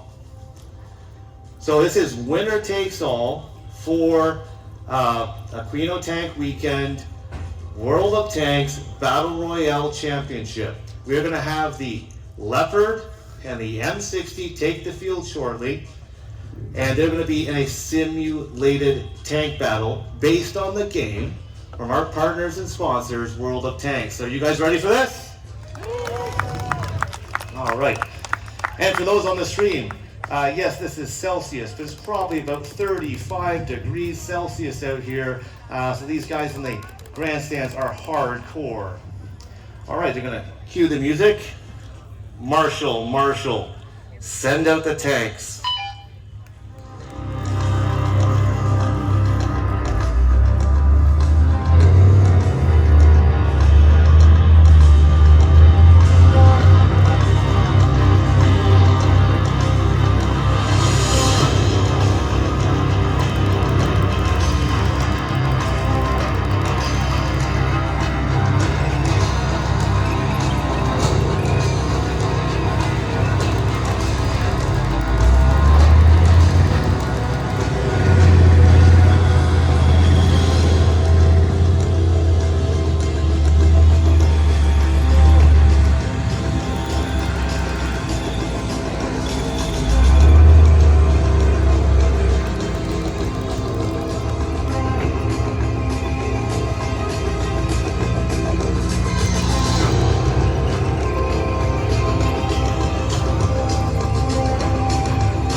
Here we have our two challengers currently in the lead. We have the Leopard 1A5 crew. Now, yesterday we had a special guest join the crew. We had Ikaboo from World of Tanks in the M60, and we had the challenger Richard Cutland in the Leopard 1A5. Now, what special guests do we have today? In the Leopard crew, of course, we have McQuillan and King, but we also have, as a commander, Funker. Leopard 1A5, main weapon, 105 millimeter main weapon, lightly armored, weighing over 40 tons, a German tank that was designed for speed. Now, you'll note that the front glacis plate of the Leopard 1, it seems quite thick, but that was thin compared to most of the vehicles of the time. The Germans in the post-war period moved away from the super heavy tanks that they were developing in the Second World War, and their philosophy was that the tank that would hit first would win a battle regardless of armor. So they sacrificed a lot of armor in the development of the Leopard 1 to make it more maneuverable and fast. It is considered to be one of the fastest main battle tanks ever made. So yes, it could possibly not get a penetrating hit on the front glacial plate from its opponent, but definitely the side armor and the engine deck armor is much thinner than most MBTs. So well armored against light armored fighting vehicles, small arms, even some artillery, shrapnel, but a direct tank-on-tank hit is not going to be very good for the crew of the Leopard 1A5. They will have to rely on speed. Now here we have the opponent who actually fought the Leopard 1 to a draw yesterday during World of Tanks Battle Royale.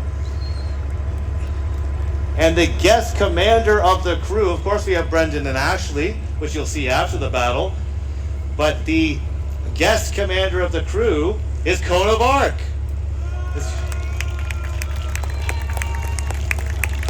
Now, the M60 is an American main battle tank developed at the same time, but the Americans had a very different philosophy. They were high on crew protection. So the M60, weighing in at over 50 tons, is heavily armored.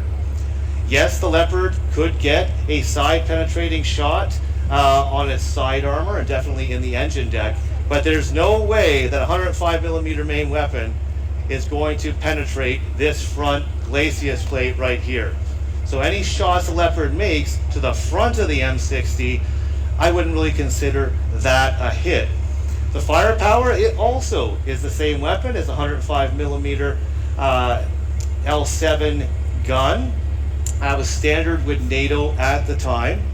So the M60 is going to be more lumbering. Yes, it can pick up some great speed on a straightaway, but it's not as maneuverable as the Leopard, and you might see it struggle there. So it has to use the guile of its crew to get it into firing positions in the World of Tanks arena that are behind hills, protecting it, and get shots off on the Leopard, so when the Leopard stops to try and hit the M60. So you're gonna have one tank with strong armor that is slow, and one tank with weak armor that'll be very quick.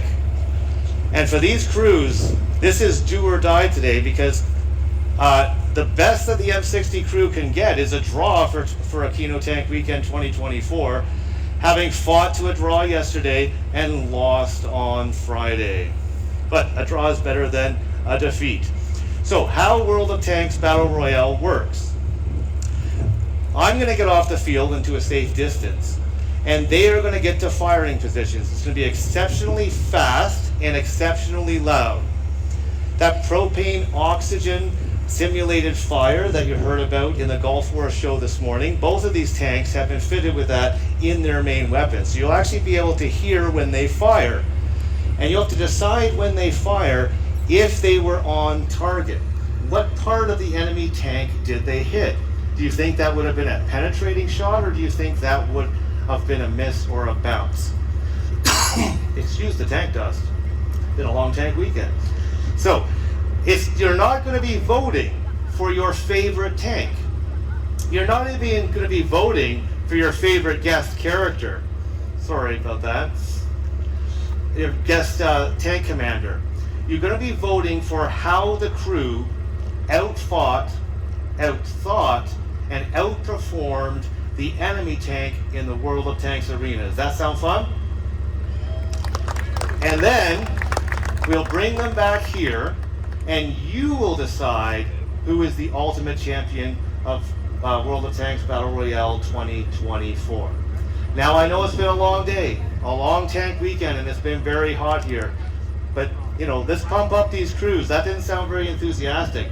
Are you guys ready for World of Tanks Battle Royale? Wow. Leopard crew, ready? M60 crew, ready? Tankers, to your firing positions. Good luck.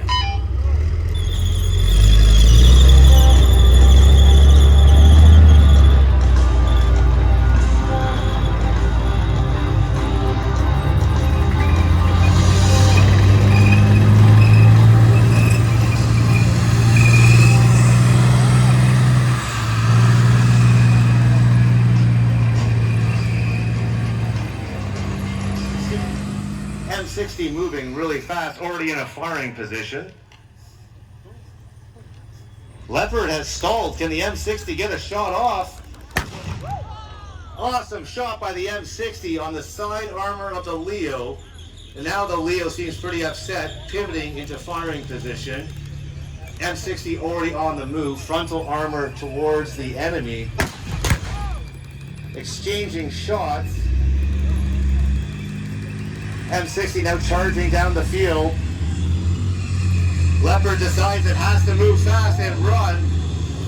Amazing move by the M60.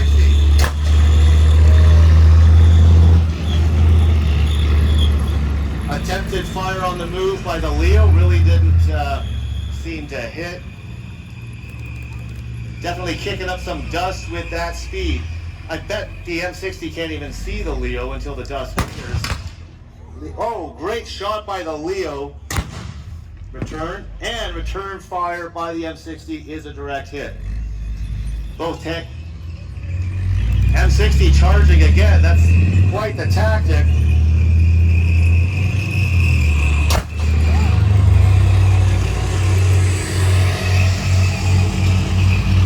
M60, can they get a shot on the move on the rear engine deck of that Leo before they get behind the hill? Again, I'm not sure how the M60 got into firing position before the Leopard. Leopard now in a great hold-down position behind that hill. Look, his gun just over the crest. Great shot by the Leo. Not wasting any time. M60. Oh, great hit by the M60 as the Leo backed up behind the hill. Right on the front mantlet.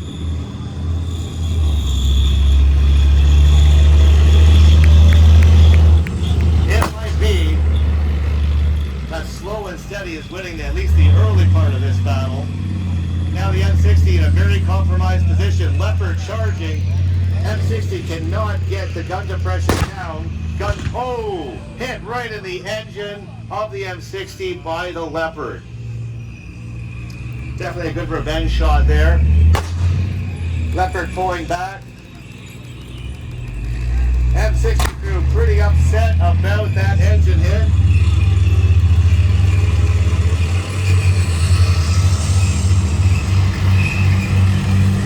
M60 still tracking the Leopard. Leopard not tracking the enemy. Great job by the gun crew on the M60.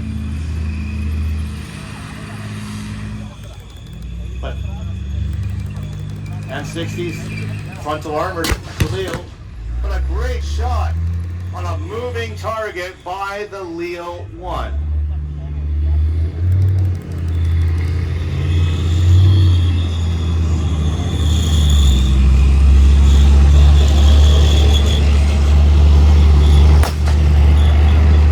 Another great shot by the Leo on the move. Not sure if it would have been a hit. Moving tank on a moving target. Leopard in a great position. See how the Leopard's pivoting there, putting its frontal armor forward, even past the hill. Another good shot on the M60. Evenly matched at these two crews. But M60 is going to charge.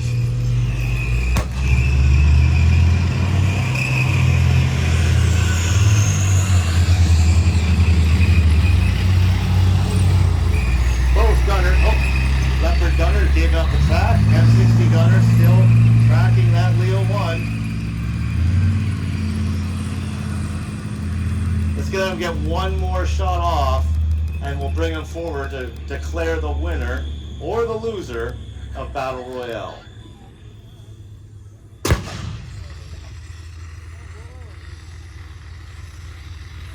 Wow. Seems like they couldn't get that shot off. Tankers, let's bring it back in. Bring it back in.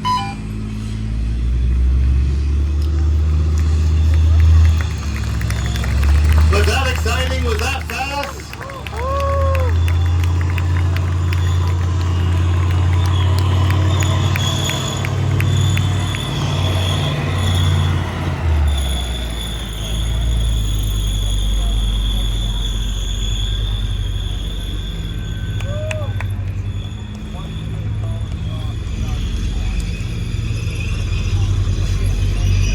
Considering it's the third World of Tanks Battle Royale, that was actually the most exciting, and I've seen some incredible maneuvers this Sunday. I imagine there's a whole long tank weekend of practice.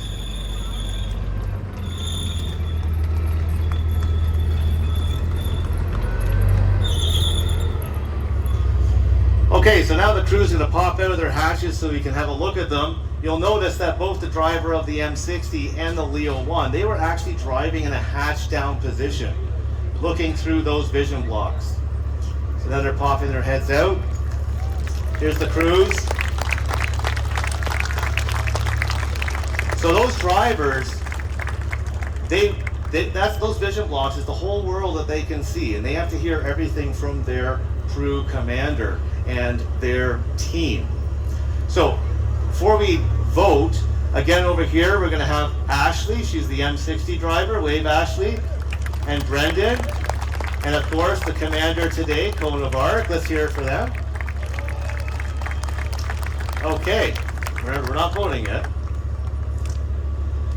All right, here's two of our seasoned tankers. We've got Scott McQuillan, also known as Hollywood, and Nick King, not known as Hollywood. And of course we have Funker from Funker 56. There you go. How is it being a tank commander? Everything I ever wanted to do. All right, okay. Now this is where it turns to you, the audience. And this is the conclusion of our live portion of Aquino Tank Weekend. You are going to, by applause and clapping and hooting and hollering, going to make as much noise as you can to vote for the tank that you believe won the battle. Not your favorite tank, not your favorite crew, not your favorite influencer, YouTuber, or special tank commander. What did you see on the battlefield? And what do you know about tanks and how they move and they operate and have to operate against other main battle tanks? So, by applause, shouts, and hollering, who believes that the M60 crew won Battle Royale?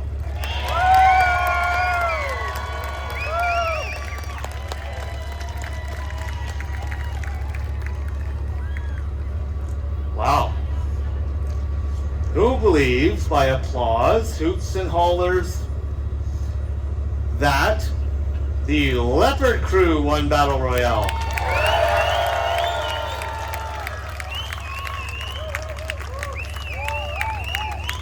Again, this was too close. You guys have really been fighting hard this weekend. It's too close to call. Let me just let the audience know what's at stake here. If the M60 wins, then actually the 2024 championship is a draw. If the Leopard wins, then the Leopard wins the championship. So if you really want your tank to win, I really need to hear from you right now. Who believes the Leopard crew won?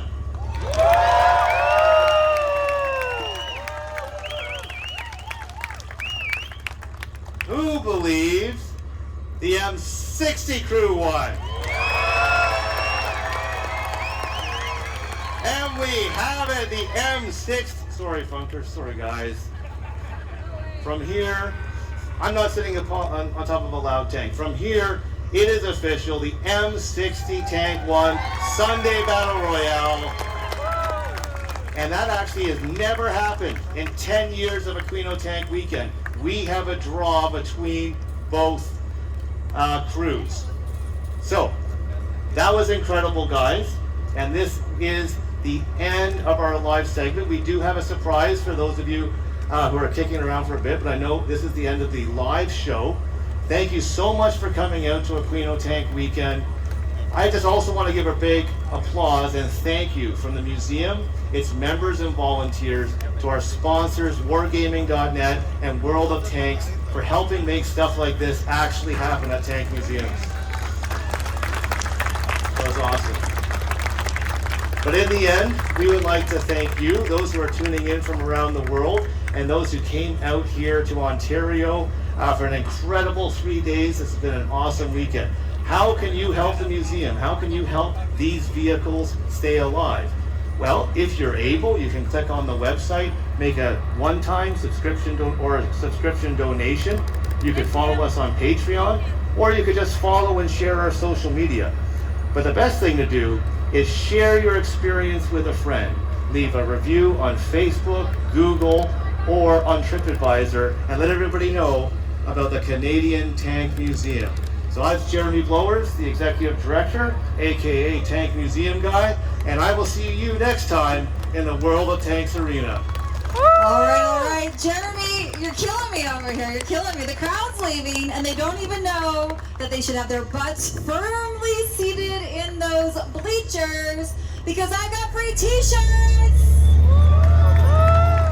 Now, I don't have my vest on, so I'm really hoping the M60 and Leopard can see me, and they have no intention of running me down because I've got lots of free t-shirts, and the World of Tanks crew is hanging out. You'll see these orange